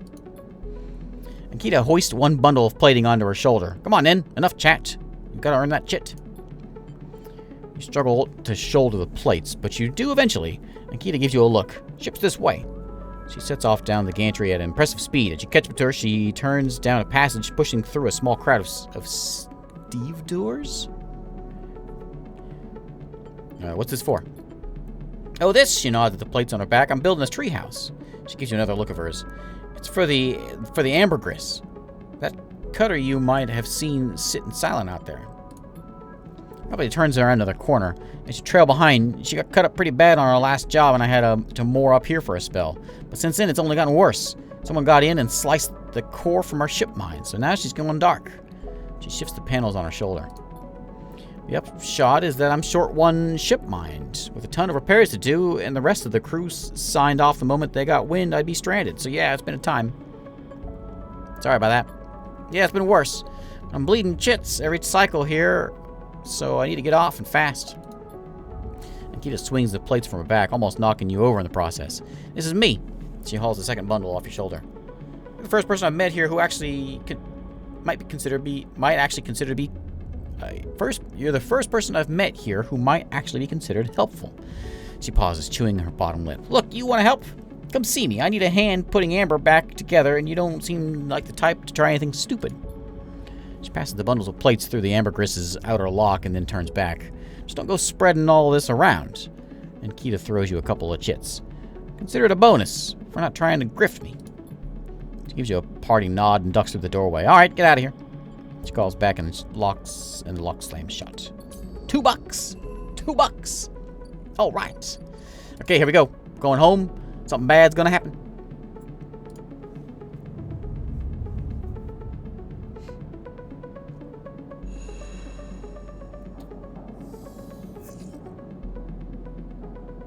Well, it went away.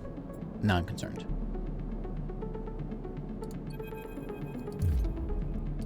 Hold there, sleeper, comes a voice from behind you. Don't you run. I will Stay still. Good, good. Hand pats your coat down. You know your master's voice. Ethan spins you around. He's wearing a wide smirk and a slick jacket, and you immediately know he is terrible news. You got all the way out here and then stayed put. He laughs a cruel laugh. A sleeper thing? You're my first. You barely hear him. You've noticed the handgun he has leveled at your chest. It's hard to take your eyes off of it. He reaches down with his other hand and slips some kind of ring out of the belt loop without taking his eyes off you. Making it to the eye, well, that's pretty good. This place isn't so bad. Bars, markets, people. I pulled most of my contracts out of asteroid caves or off of godforsaken moons. He splits the ring in two perfect circles. It's hard to hit civilization when there's so much space to pass through. Stay silent. Reaches over to slide the rings around your wrist. Go easy. Or run for it. You see a chance for the moment his eyes leave you to watch the rings. You spin, knocking them away and sprinting down the corridor. Yeah. Then the shots ring out, echoing off the metal so loud it hurts your ears. A bullet hole smokes in the wall beside your head. You freeze, and Ethan closes the gap. This is a very boring routine, trust me. I've seen it all before. He slips the rings over your trembling wrists. Come on, give me something. Ethan nudges you to start walking. To the ship and home, he whistles. Going easy. You stumble down the corridor, your hands behind you, your mind racing. We can work this out. Can we? I don't see much in the way of assets in your possession. Ethan yawns and continues to nudge you down the corridor. Shame to come all the way out here just to head back to S&ARP right away.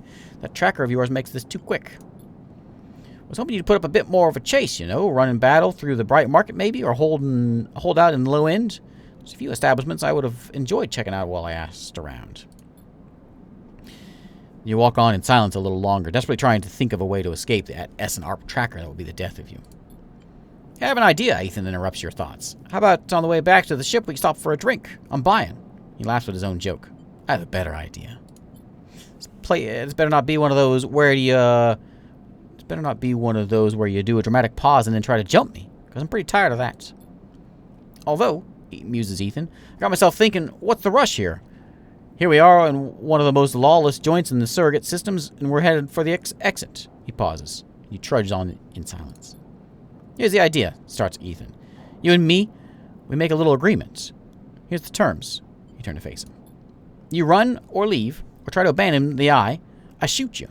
You plot or scheme or try to kill me, I shoot you. But, he smiles, you come meet me at an establishment of my choice every few cycles, and you pay my tab, I don't shoot you. He pauses.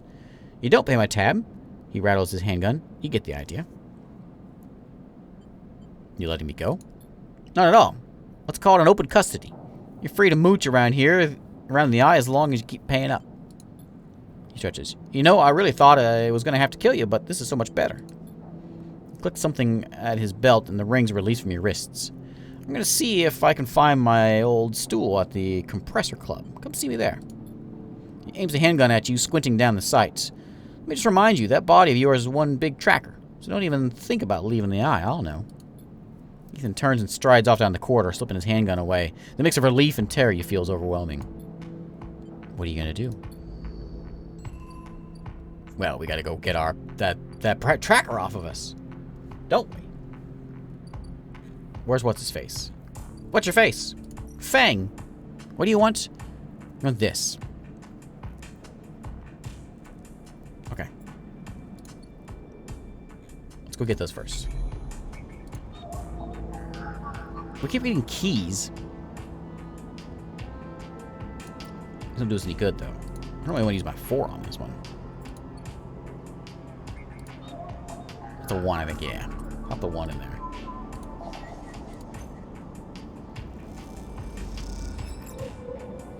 Okay, hey, we got one. Okay. I think we need 2 of these, though. Alright, I'll do it.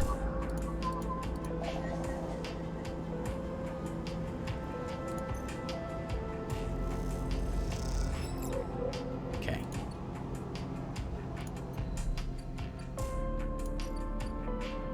Alright, Fang, this better be worth it.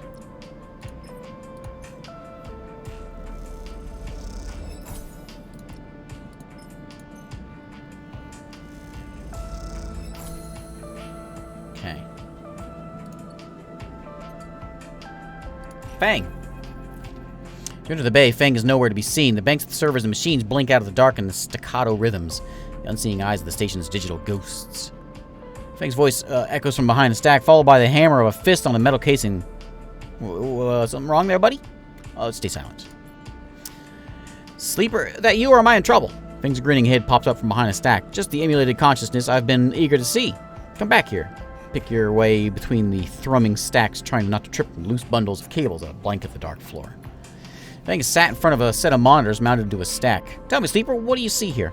Fang waves at a monitor to his side, glowing with pale list of information. You lean in closer. Looking for the links in the data. The tables seem to be filled with personal information, names, genders, dates, ID numbers, and the markers of all institutional records. People?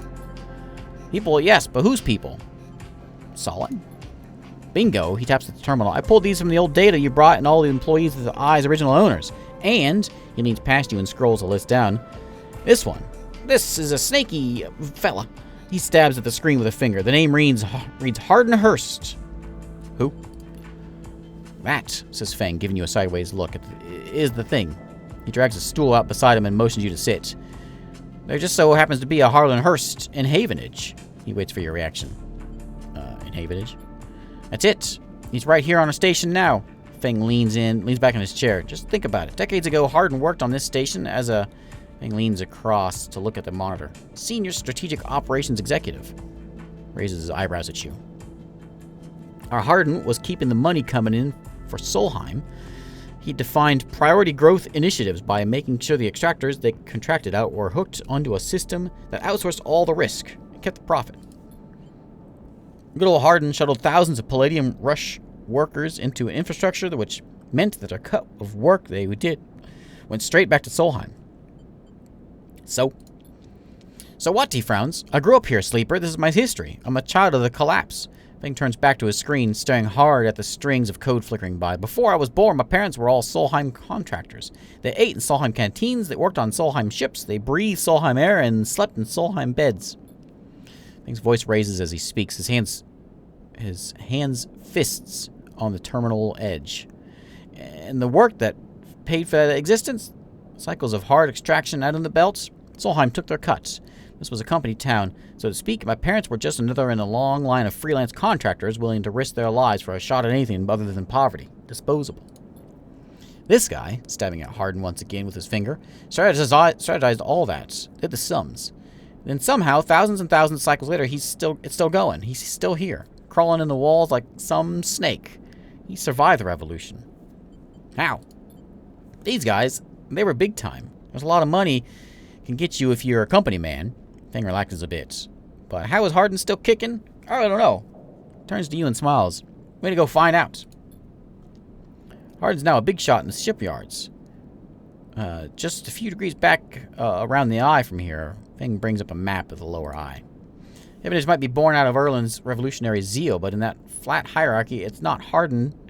It is not. Hardin happened to float to the top. Fang zooms in on the far yards. Fang grimaces. The thing is, I don't have access to those systems. The shipyard crew is pretty paranoid, and they don't like anyone from systems digging around in their stuff. We need more than just the name of a Solheim executive. We need proof. Fang holds a thumbnail-sized drive.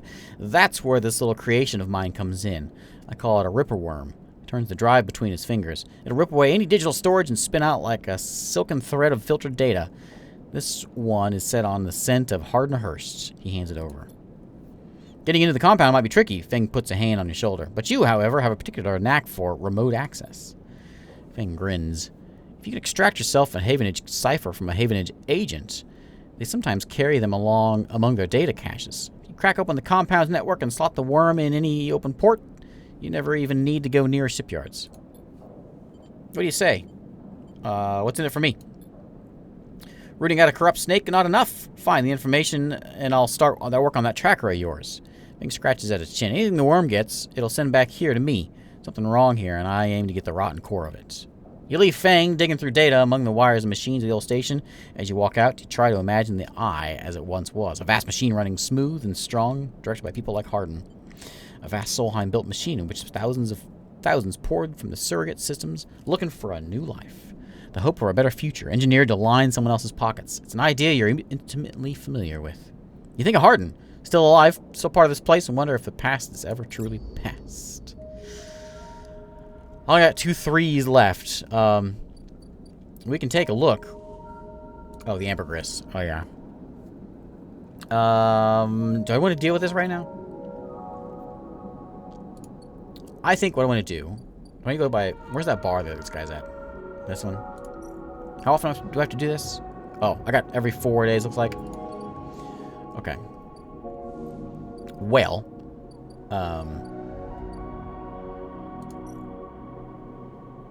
We want to go...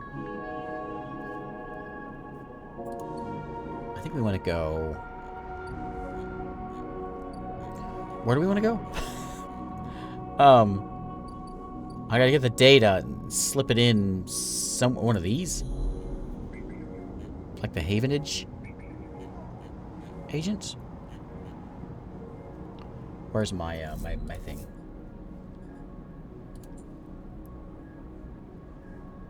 The bottom is help him chase his leads.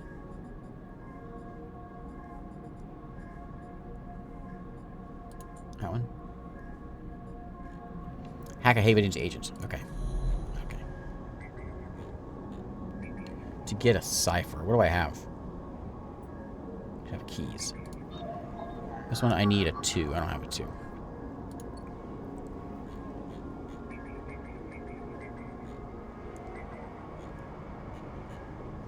Okay. Yeah. Alright.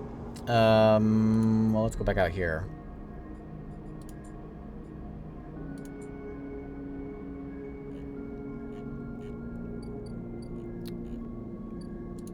She may be able to help me as well. I'll pop one of these in here.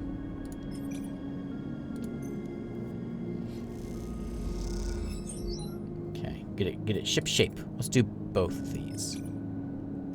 You know what? Let's fix myself up.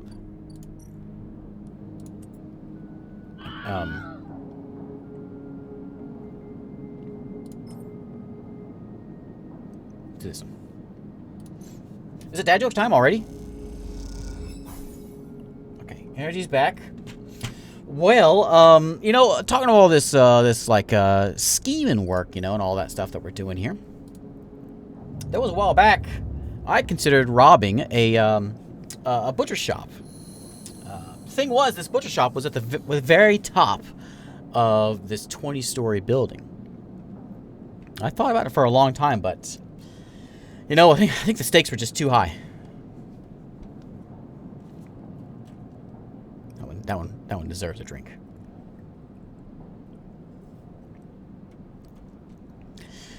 All right, let's go. We're gonna help this guy out. We like this guy. We don't care about the guy so much. We like the daughter. Gonna help her out. There we go. Okay, I need one more of these, and we got it. Let's do it. There's a chance of negative. We're doing it. No failures. There we go. Mina's crying when Lem leaves and refuses to talk to you. What? The hours crawl by, and you're desperate to get out when Len finally returns. What are you so sad for? She's asleep, whispers Lem, creeping back out of the unit's tiny bedroom, sliding the door shut as he does. You're perched at the thin bar in the main room, the slate in front of you still glowing with Mina and your drawings from a cycle spent together. There's a ring, the only world Mina has known. With stick figure standing along its edge, the tall one is you. Drink? Asked Lem, producing a worn-looking bottle of Giroi from under the bar. Contents glowing amber in the fluorescent light. Giroli? Sure. Em nods and glugs a few fingers into a couple metal tumblers, and sits down with you at the bar. Cheers, he offers, and you clink the metal containers together. You know, we actually have something to celebrate this time around. Lem gives you a sideways look. I made the assembly team on the side rail. He grins broadly. Clearly, he has been desperate to tell you all cycle. I knew it. Let him hold up his drink. You did get there first, friend. I'll give you that. He looks away. Seriously, though, I couldn't have done it without you keeping an eye on little meanie back here. And shifts a little on his stool. He looks uncomfortable. How's our girl doing, Sleeper? I haven't seen much of her these past cycles. She's fine. Of course she is. She's playful, squeezes your shoulder. He playfully squeezes your shoulder. She talks about you a lot, you know? Draws you. I'm glad she has a friend that isn't me. His eyes drift to the bedroom door. You alright? He nods. I can't take all the credit for Mina. She isn't actually mine. He gazes into the middle distance. I pulled her off a refugee shuttle out by one of Ember's moons. The colony was falling apart for decades after Solheim collapsed, surviving on next to nothing. Eventually, some of the residents tried to make for the eye in one of those decrepit old shuttles. He sloshes the drink around in his tumbler. He had no idea what they were doing. The one Mina was on decompressed halfway there. Everyone spaced. The only reason she made it was someone sealed her in a weapons locker. She was ice cold when I reached her. Purple lips. Once I picked her up, I wouldn't let go. The medics treated her with me still clinging to her. He takes a drink. Not sure why. He reaches over and refills his cup. We weren't exactly anybody's heroes, you understand. We were private military, hired in by Conway to protect their claims and the collapse. But once I got Mina, that was it. I quit. Got us dumped here. You saved her. I'm going to sound like an idiot now, but he sighs. She saved me. The truth of it. He looks around the decaying units, stained plastic plating and flickering lights. Me, I brought her to this. She was tiny, too small to know what she lost. But I can't stop thinking about it. He rubs his eyes, dark with tiredness. What if our number doesn't come up in the draw, Sleeper? What then? The side rail will sail off without a thought, leaving us here. What kind of life is that for her? Stay silent. Sorry, I know you don't have it any better. He looks at his cup and pushes it away down to the bar. This is a celebration, right? Both of us on the team now. Both of us in with a chance. Exactly. Imagine all three of us riding the side rail horizon out of here, to a new world. He looks into his glass for a moment. I think I drank this too fast, he laughs. Lem stands and starts to clear the glasses in the auto wash. I need some sleep, friend. See you around. Alright then, he catches your shoulder as you turn to leave. Thank you, Sleeper, I mean it. From both of us. He pats you on the shoulder and you slip out in the dark in the walkway with thoughts of little Mina on your mind. What's going to happen, I know what's going to happen, is... like, two of us are gonna get the ticket. One of us is gonna, like, I think Mina's gonna be the one who doesn't get the ticket, so I'm gonna have to give Mina my ticket, and then I won't get out. I know how it's gonna work. I think we're doing intuition a bit. We have to have a +1 on. I think that's is that on endure? Every endure roll gets a +1. That'd be nice. 3 points, a +2 on all the engineer checks would be even better.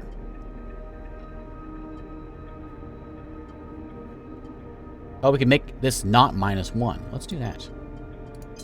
Yeah. Do that. Okay.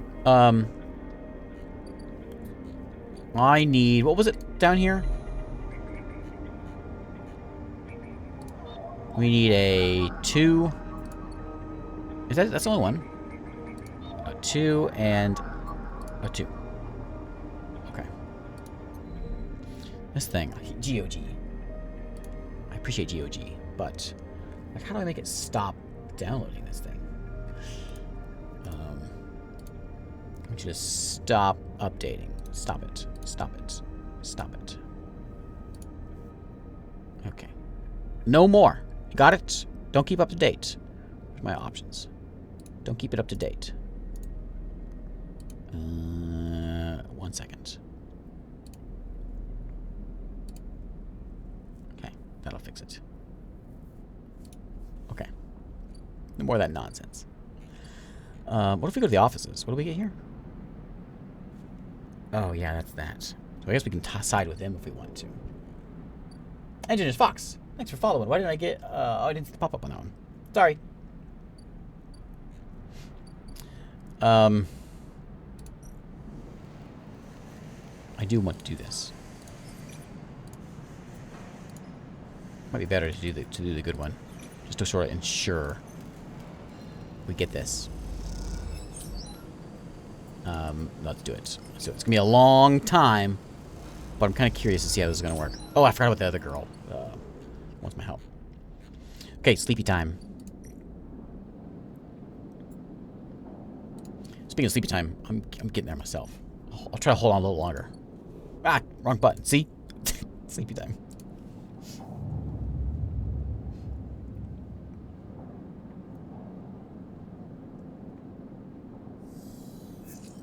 Man, I eat so much in a day. Alright. Since I can't get that guy anymore, I don't get any more scrap. That's why I gotta come over here and buy this stuff. I can buy scrap from them and get it. Because it costs 20 for one. Oh, I got... Did I just gain... I just gained 20 also. Right?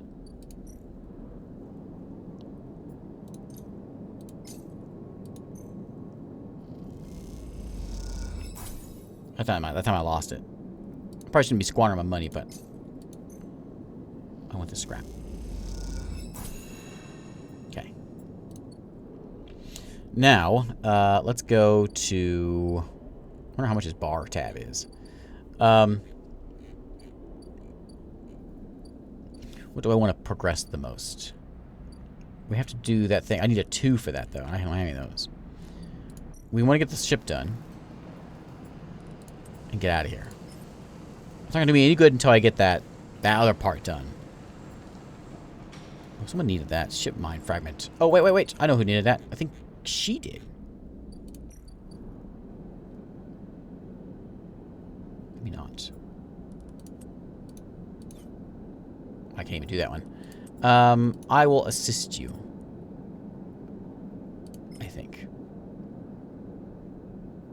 A couple more times. Give me the wrong button.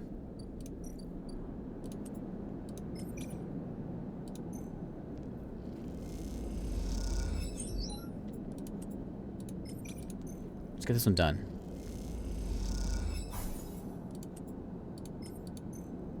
Should have done the 2 5s.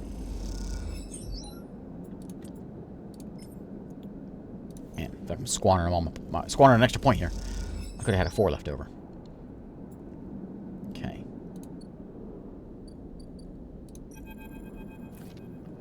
Akita is crouched in the computing core of the ambergris, swearing to herself when you enter. Doesn't look up. It's completely ruined the core's connectors when they cut it. She holds up a thick fistful of ragged wires. Ship mine got ripped. They ripped won't even be usable without replacing these. She throws them a bundle of wires across the room. Amateurs. Can we repair it? There's nothing to repair it. We need an entire ship mined. Not exactly the first thing you can expect to dredge up from a scrap freighter. She sighs. Fragments maybe, sections of mines, but not a complete ship mine. No way. She climbs out of the cooling well where the ship mine should be. Space suddenly crowded with her on the same level as you, towering over you as she stoops beneath the low curved ceiling. Come on. Nothing to be done here now. She leads you back through the guts of Amber. Though you could find the way back yourself, the repair process has left you familiar with the cutter's idiosyncratic layout of all diagonal angles and bundled tubes. What do we do now? I'll walk in silence. Hums and groans grow as you and fall as you pass. You reach out and touch the ship gently. You've started to grow an attachment to Amber. And Kita glances at you. Something up, sleeper? Nope. She nods. No need to talk if you don't want to. Kita seems lost in thought, and you focus on the corridors, ducking below conduits and passing through bulkheads. Eventually, you arrive in the galley. Though it's hard to tell, most of the benches and prep surfaces are covered in half-stripped components and welded hole patches. Kita shoves a box of filters to the floor and sits. No way around it, she starts out of nowhere. We need a new ship mined. Where from? Scrap freighters, ore exchange. Hell, if find one in the overlook bathroom. Doesn't matter where. Just matters that we need to get one. She rubs her forehead. It seems I'm about to do something very stupid, but hey, I came here, didn't I? Why not make a run of it? She fixes you with a hard stare. Sleeper, you're all I've got. No crew, no friends, you're it. She looks uncomfortable. I appreciate the time you put in on Amber, and I'm sure she would too, if she could. What I'm saying is, if you screw me on this, I will kill you. She leans over and hands you a stack of chits. A big stack of chits. You don't dare to count them. Get me on that ship mine, sleeper. Get me that ship mine, sleeper. Don't make me regret this. But she sighs. Look! Get out of here before I change my mind. Step out of the galley and head back towards the main lock. As you do, Amber growls and creaks like a caged animal. Reach a hand out to calm her. You find Ankita a ship mind, somehow. Oh, I'm out of things. And I could just have a bite to eat, but I'm going to wait for next time for that. Let's go sleep. I could repair myself. Let's do that. How much does it give me?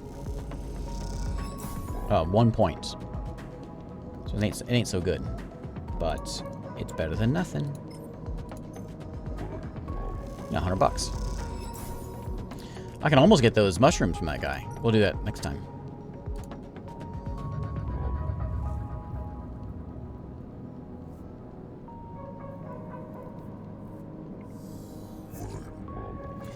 Alright. Hey, there's a 2. Okay. Let's go do that first.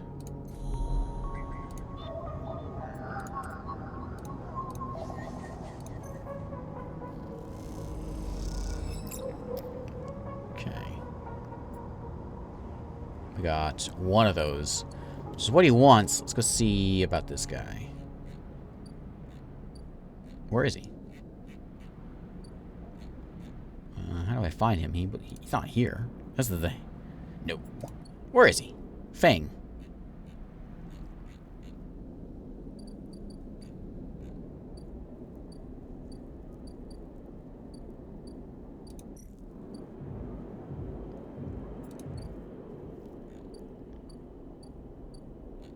Do I need to go to low end for him maybe now?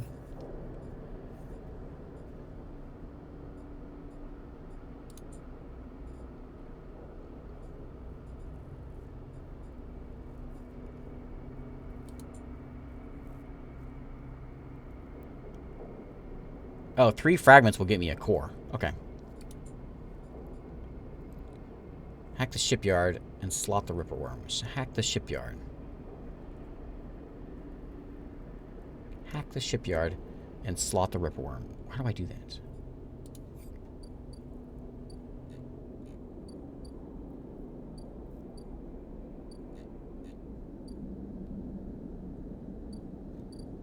Here?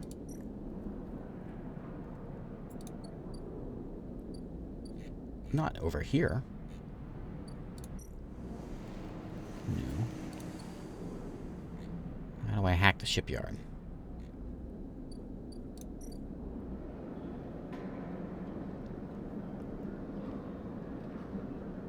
Steel dock plans. Any ideas?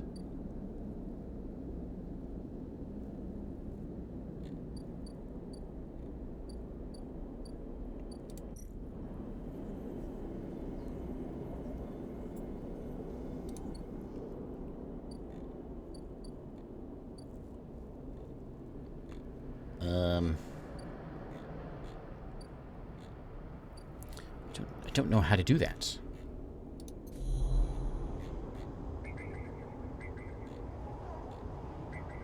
I'd love to. I'd love to do it.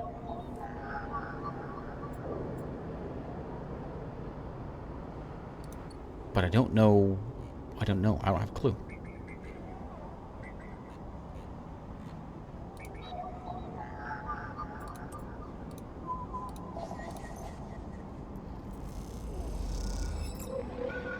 There's a key. Glimmer in the dark catches your eye as the orb of Hunter's head appears in the distances looking at you. I'm gonna hide.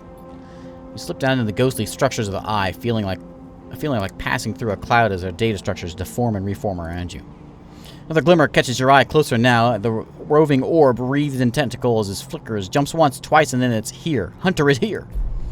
Entity, submit your inquiry. Hunter reaches for you. In that unpleasant, familiar way, it's waving threads, creating a cage. You push against the threads as they close in, becoming frenzied as you push them aside. You're caught by whipping tendrils and feel them pulling you away from the anchor of your body. You push through, clearing the threads. Entity, hold for processing. Comes a scream from behind you, but you are already gliding away, back to your anchor, your body.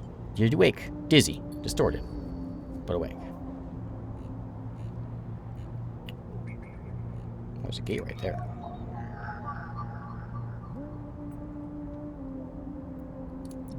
Maybe this is it.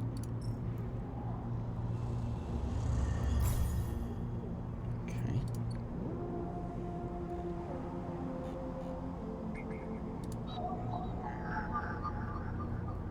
I got one of those. Ripper worm.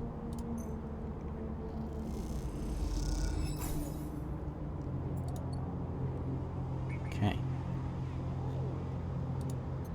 Let's talk to our buddy. Buddy, we did it. Where are you again? I don't ever know where to find this guy.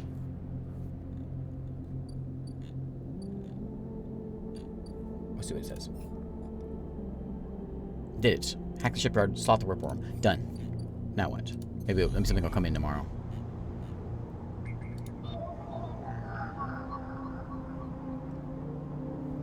Godspeed, little one.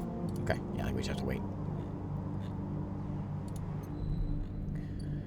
Okay, I got 2 really good rolls left. What do we want to use them on? We can unload some containers. Those just give me money. We can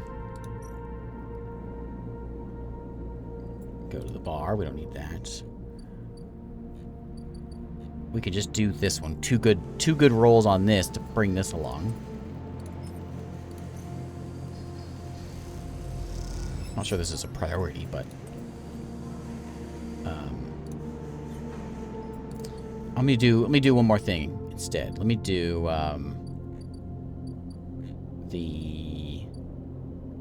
the fabricator takes 3 of those to make it. We can go to the exchange and play the exchange.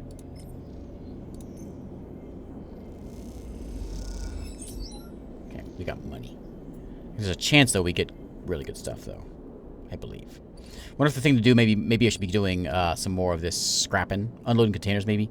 I think it's just gonna be money, but maybe this one. That's just buying scrap, isn't it? Where's the Well, we had that one where we got lucky.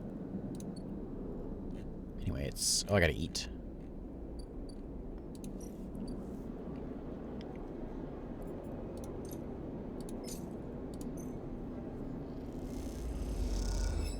Clipboard fanatic.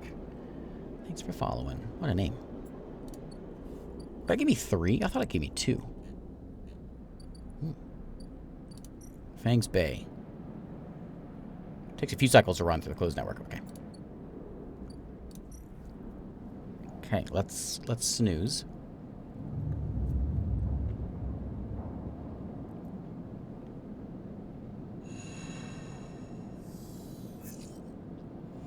We are fading.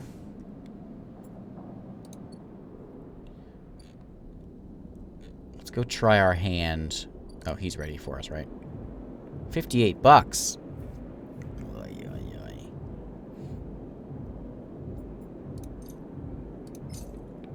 I don't like this guy.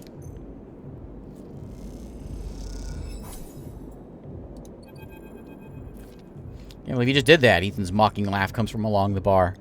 You look over to see him leaning across it in a pool of light, empty glasses and spilled drinks glinting around him. It's always dark in the compressor, but this cycle the place is packed. A load of spacers mixing with the locals. Usually they run, Ethan spins a glass on the bar, or they go spend their savings on some local heavy and put them down. I have to put it down. They don't pay. Just walk away. Ethan gets to his feet. The glass falls and smashes, but he doesn't seem to notice. You think that's it? One round of drinks and we're even? Sleeper, come on. His hand comes to rest on the butt of his handgun, dangling from a chest holster. I'll stop. Ethan laughs hard, and the people around him turn to see what's happening. I told you already about the begging. I'm a freelancer, Sleeper, just like you. We both signed a contract with S&ARP, didn't we? The difference is that my word means something. He closes the gap, stumbling a little. What do you think? Or what did you think? You could just run away from your contract, your debt? You could just steal that natty little body of yours and take it for a joyride? Play human for a cycle or 2? You don't understand. It's you, Sleeper, that doesn't understand. Some of us have to pay our debts, but it's all the harder because of idiots like you. Though I should thank you, Ethan nods, his head heavy. For giving me such an easy job. I'm used to outlaws, you know, real bounties. If I knew catching sad little escapees like you was so easy, I would have changed clients ages ago. Someone shouts from the back of the bar for Ethan to shut up. He holds a finger in that general direction without turning around. Stay silent. Nothing to add? Ethan turns and walks back towards the bar. Good. Lesson learned. Ethan sits heavily back down on his stool and searches through his glasses for one with something left in it. The thing is, Sleeper, I can find you anywhere. It's actually wild that you haven't figured it out. That body isn't yours and will always betray you. No matter what. He finds a glass and downs the contents. So please go. I'll catch up with you whenever I need another. He laughs and taps the bar for a fresh drink. I'll leave. Turn on your heel and are out. Out of the cloying dark and the sweet stench of the compressor. You walk hard and fast down the walkway, anger driving your footfalls into the metal of the rim like hammers. Okay, upgrade points. I think I'm going to save it, though.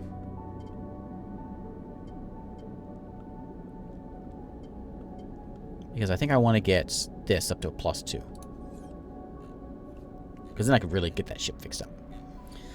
I'm waiting for this, but we got 3 turns before this is ready to go. And I got a couple of really low rolls. Like doing this is a chance of failure. I don't want to fail that. So let's try. Let's try our hand over here.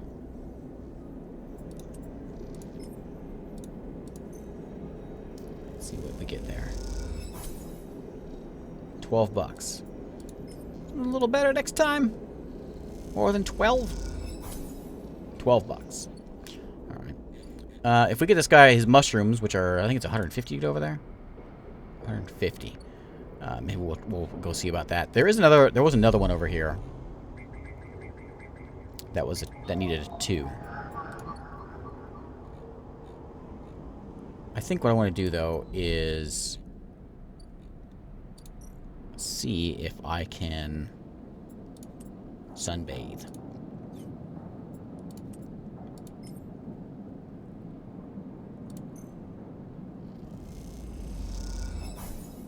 Okay. Now we end.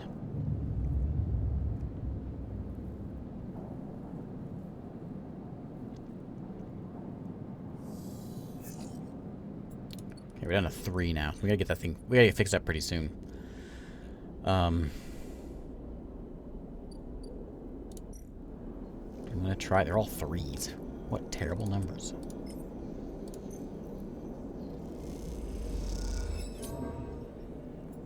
It just cost me money.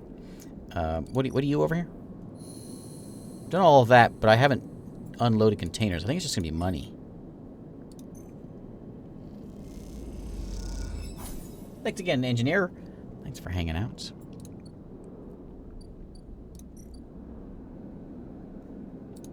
Okay, you want that.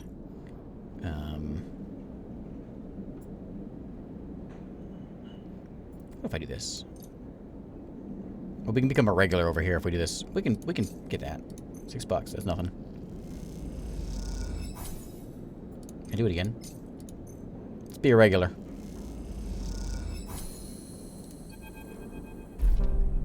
Glass shatters on the steel bar beside you and taunts don't take too long to follow. Hey, Haunt! Spacer calls across the low room. What are you doing here?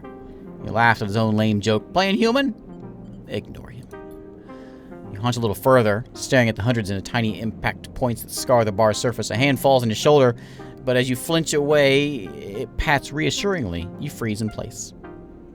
Out! The voice comes from behind you, spat out like a shot. You turn to see bright eyes, dark hair, and a stare that could breach the wall and vent you into a hard vacuum. It's Taylor. As you turn back to the spacer, the second glass comes sailing through the air. Catch it. You reach up with a hand and glass shatters across your forearm, showering you in fragments.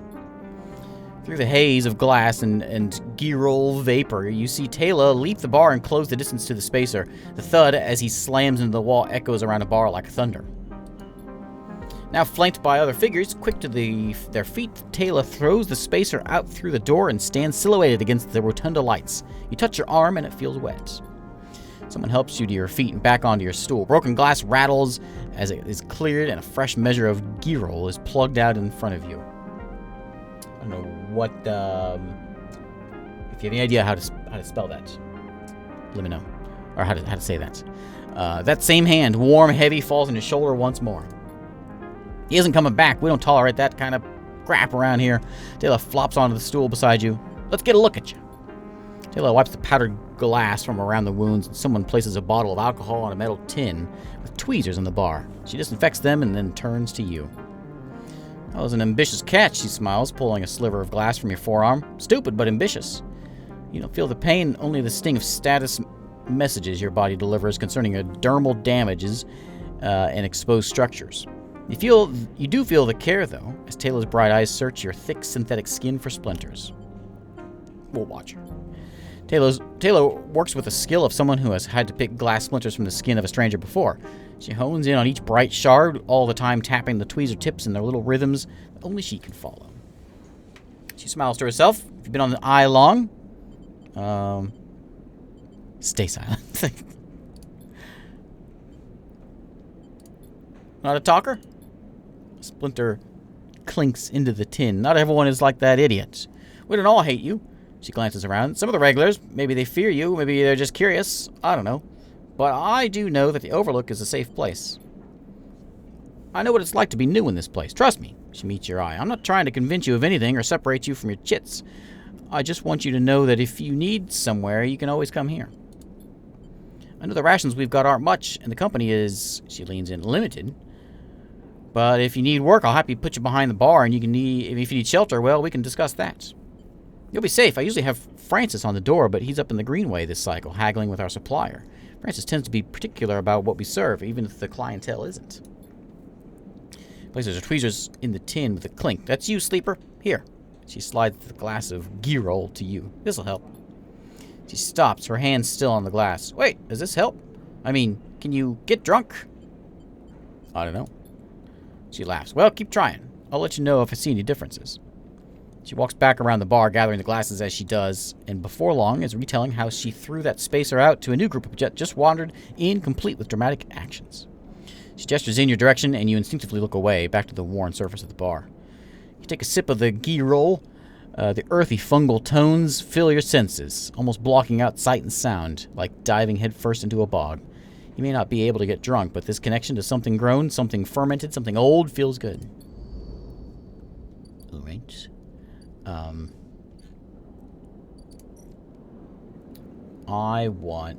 I'll take a bar shift. It's risky. But yeah. Ooh. There we go. Good service. That's right. My middle name, Good Service.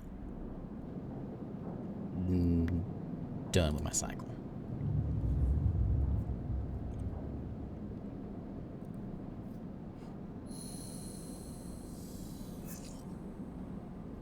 Ooh, those are good numbers. Okay, we got good numbers for good things. Let's talk with this guy. As you arrive, Feng comes striding towards you, taking you by surprise. Let's go, sleeper. Puts a hand on your shoulder and turns you back to the way you came. Just follow. He steps in the passageway, guiding you down the ring towards the shipyard. Sorry for the hurry, but we have something of an opportunity. The data you ripped. Well done, by the way. He grins. Tells me Harden is making a rare inspection of the sidereal horizon this cycle. Perfect chance to confront him outside of that compound he hides in. Feng takes a sharp turn into the dimly lit side passage. Wait. The ship I'm trying to get off on? Still catching up? That's the massive colony ship being built in the shipyard. We know. Feng slows and slips into the dark service tunnel. Somewhere in the black, a water pipe drips. It's him, sleeper. Same hardened Hurst. Our worm ripped out decades of records that mentioned him by name. An entire trail of documentation from the first days of the Solheim collapse until now. He rode out the whole thing, slipped into Havenage when it first broke out from the Union. Paces in the tunnel, a hand rubbing at the back of his head. You should understand something about Solheim, sleeper. I don't know what you know about the collapse, but it wasn't as instant as it sounds. It wasn't like Solheim was here, running the station one day, and the next Erland's Union took power. Back then, Solheim knew this place was slipping away from them. As the palladium market collapsed, they tried to keep the contractors here working. The pay got smaller, the costs got higher. People like my parents were forced to work non-stop just to keep their berth on the station. Water in their tanks. Solheim squeezed every lost worker until the mistakes, the accidents, were coming in non-stop. And as new waves of contractors came in desperate to work, Solheim welcomed them, taking bribes instead of checking pilot licenses. The whole time Solheim was folding up, dragged into court cases in the central systems while the severed limb of a station still desperately tried to take all it could. The riots came after the collision on Dock 2. A young pilot, his MEV overloaded and with palladium, miscalculated the trajectory and took out the section of the ring. Hundreds died. Thousands panicked. My parents told me people were terrified. The blame fell squarely on Solheim. People like to tell stories about Erlin, how he brought the factions together, spoke to the crowds, turfed out Solheim. Maybe that's true, but my mother, pregnant with me, locked herself in the MEV and welded it to the dock, while my father joined the improvised crews trying to seal the ragged edges of the gap. He never came back. Feng pauses in the dark. They sealed it up, though. By the time they did, Solheim was gone, abandoning every one of us back us to the black, apart. Feng finally turns back to you, his eyes burning. From folks like Hardin, folks who held their place wrote it out and slipped into the new structure like nothing had changed, standing shoulder to shoulder with those that they had exploited every step. Feng starts walking again. That's why I can't help. Can't just let him strut about the shipyard. This time, his past catches up with him. Stay silent. Feng rejoins the main passageway, which is now wide and glass-roofed. Though the ceiling, you can see ships in mid-construction, their flanks lit by flashes of plasma torches. Entrance to the shipyard is ahead. Let's go. Feng grins. Let's show this fella some consequences. He strides to the shipyard entrance and pushes through the doors. A web of corridors leads the complex snatches of the construction bays, always appearing through the windows. Ships are suspended like whale corpses, skeletal, imposing. Feng seems to know exactly where he's going, and before long you cross to a huge dry dock locked to the one side of the sidewall horizon. Network of platforms and scaffolding cling to the ship's hull, filled with workers and equipment. The sound is stretched out by the vast space so that the welding, cutting, and sealing seems to come from everywhere at once. Both you and Feng spot them at the same time. A group walking slowly across the gantry at the front. Two men, one gesturing towards the ship and the other stick-thin, cleanly dressed with a shock of gray hair. Hardin? You and Feng say his name in unison, and Feng sets up the staircase to the gantry with you following behind. As you come to the same level, the group is passing closer, the foreman gesturing to the work being done throughout the dock and Hardin nodding along. Hardin Hurst! Feng shouts across the noise, taking you by surprise. His voice bounces and comes back with a ripping echo. The figures turn. Yes? Hardin asks quizzically. He glances between you and Feng, and you see his gaze linger on your body, unsure why a sleeper might be in this place. You're a traitor, Hardin, a Solheim executive who tried to hide here among its victims. Feng's voice is steady, strong. You stand for everything that I was rebuilt in the shadow of, against everything Erlin stood for, and against everything Havenage stands for. You have no place on this station. For a moment, stillness descended on the group, as if everyone was held in place by the rattle of construction. Hardin laughs. Well, good to meet you, too. He glances around at those around him. Some are smiling, others nervous. You're from the systems branch, are you not? Asked Hardin, inspecting Feng's clothing. Feng turns to the foreman. You need to call your security. This man is a corporate agent. The foreman glances between Feng and Hardin, his hands drumming at his sides. Hardin leans towards him and says something inaudible. The foreman nods. It's true. As he begins speaking, Hardin turns his attention to you. And what would a sleeper know about that? You accuse me of being a corporate agent. What are you, if not exactly that? I should have stayed silent. He looks around at the group, who are already eyeing you with suspicion. You're a product of S and ARP. You have no place in a Havenage shipyard. Who knows what signals you are sending back to your makers? A murmur of approval runs through the group. Feng holds a stick of memory. You've guessed right. I am systems, and I have records that link you directly with Solheim right here. He turns to the foreman again. So once again, I am asking you to take this man into custody for the shipyard. The foreman remains still. Hardin's voice is calm, measured. If you have such data, why hasn't it been submitted at a members' meeting for proper review? He shakes his head. There's nothing to hide, unlike a man who does not announce his name, who enters my shipyard with corporate property in tow and tries to turn my own men against me. You hear it now, the echoing sound of boots on walkways coming from all angles at once, and then settling behind you. Please, said Hardin, submit the data through the correct channels, then we can talk. For now, however, you must leave. He gestures behind you to the security detail, his hands on boxy black sidearms on the sides. Feng spits. Harden, you fella, you can't wiggle out of this one. The security officer draws the weapons and levels it. Fang turns and stares him down. Oh, we're going for the weapon. As you move, Fang puts a hand on your shoulder. Oh, come on. He shakes his head and nods to security. Let's go, says Fang as he pushes through security, heading back down the walkway. Once security has walked you out of the shipyard, he nudged you back into the corridor. Fang picks up the pace. You try to keep up as he slips into the shadows of an entrance. Fang is grinning ear to ear. You know, Sleeper, sometimes people are exactly how you expect them to be. Something pings in his pocket and he takes it out. On the slate, a web of connection starts drawing itself out, stretching to a set of points around the ring. Got him, mutters Fang. What is that? That, Sleeper, is something our worm added to Harden's personal slate. We're tracking his outgoing messages. Fang's grin looks ghostly in the light of the screen. The old ways are best. Spook them good enough and they'll give him the game away. He jabs at the slate. You see the web is being drawn over the map of the ring. Lines bounce from point to point. All these dots, these are Harden's buddies. The one he's messaging right now. We're going to find them all. That was on purpose? Of course, Harden isn't working alone. We need a full set of nothing. Fang glances around and slips the slate back into his pockets. We better split for now, Sleeper. But this is exactly what we need. Good hunting.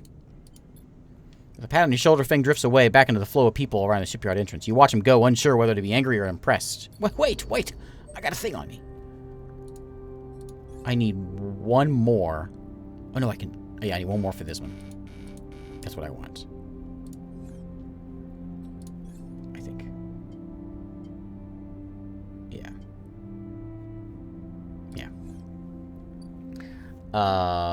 Wait a minute, buddy. You ain't done yet. Oh, come on now. I wanted... But he's got to get the thing off me. This guy. I got good points.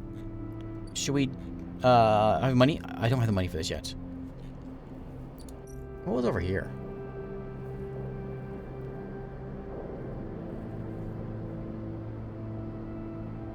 I can climb this thing?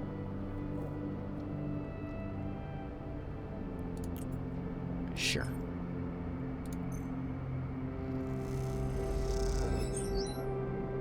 Excellent. We got it now. Those two, and I think this might be a... There's a chance I only get one. Got it. Find a way to the surface elevator that doubles as a bar. Patrons slipping drinks as the whole room crawls up the smoke. We have midline freight hub. Okay, we need a skill rate for that one. We've got the ascender car. Yeah, let's go to the hub. Ooh.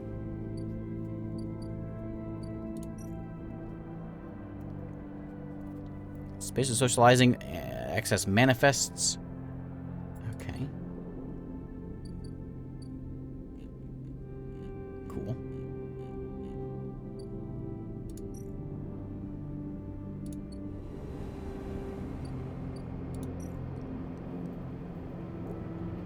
Fellowship mine.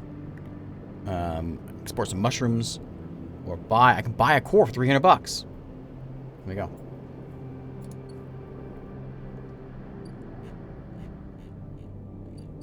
Okay.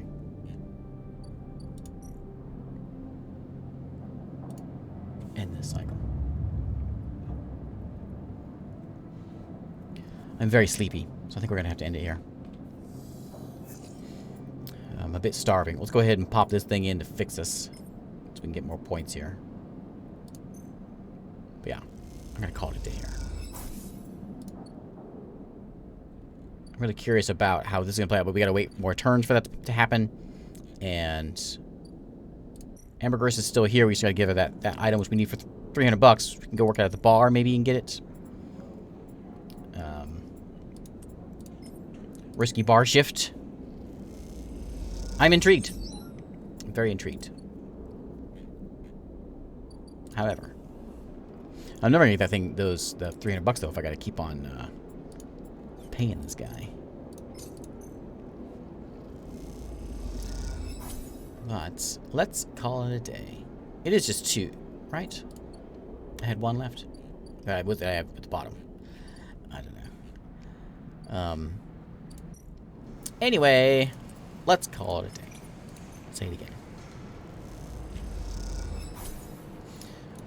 This is Citizen Sleeper.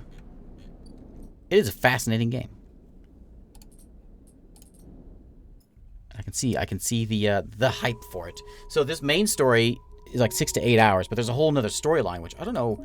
Like if I were to come into a different one, we're past the tutorial. Is it always the same start? Or do we get to pick something here? I'm curious. Well, thanks for hanging out on a casual reading day. Storytelling day. I need more drink.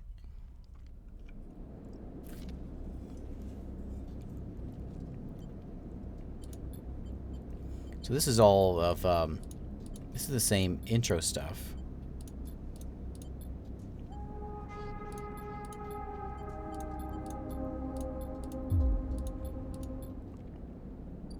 And then, yeah, it's pretty much same story. I wonder, I guess, I'm assuming when we finish this story, it unlocks the Flux, which is the other story.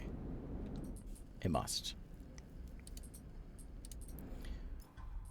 Because episode Flux is available. Telling the story of the refugee flotilla which arrived at the Eye. Head to the Greenway to begin.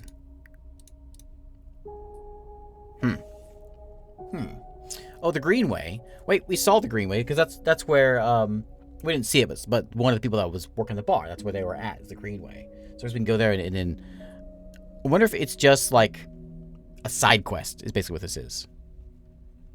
Say story. I don't know. Interesting. Anyway, thanks for hanging out for this live stream. And we're going to call it a day.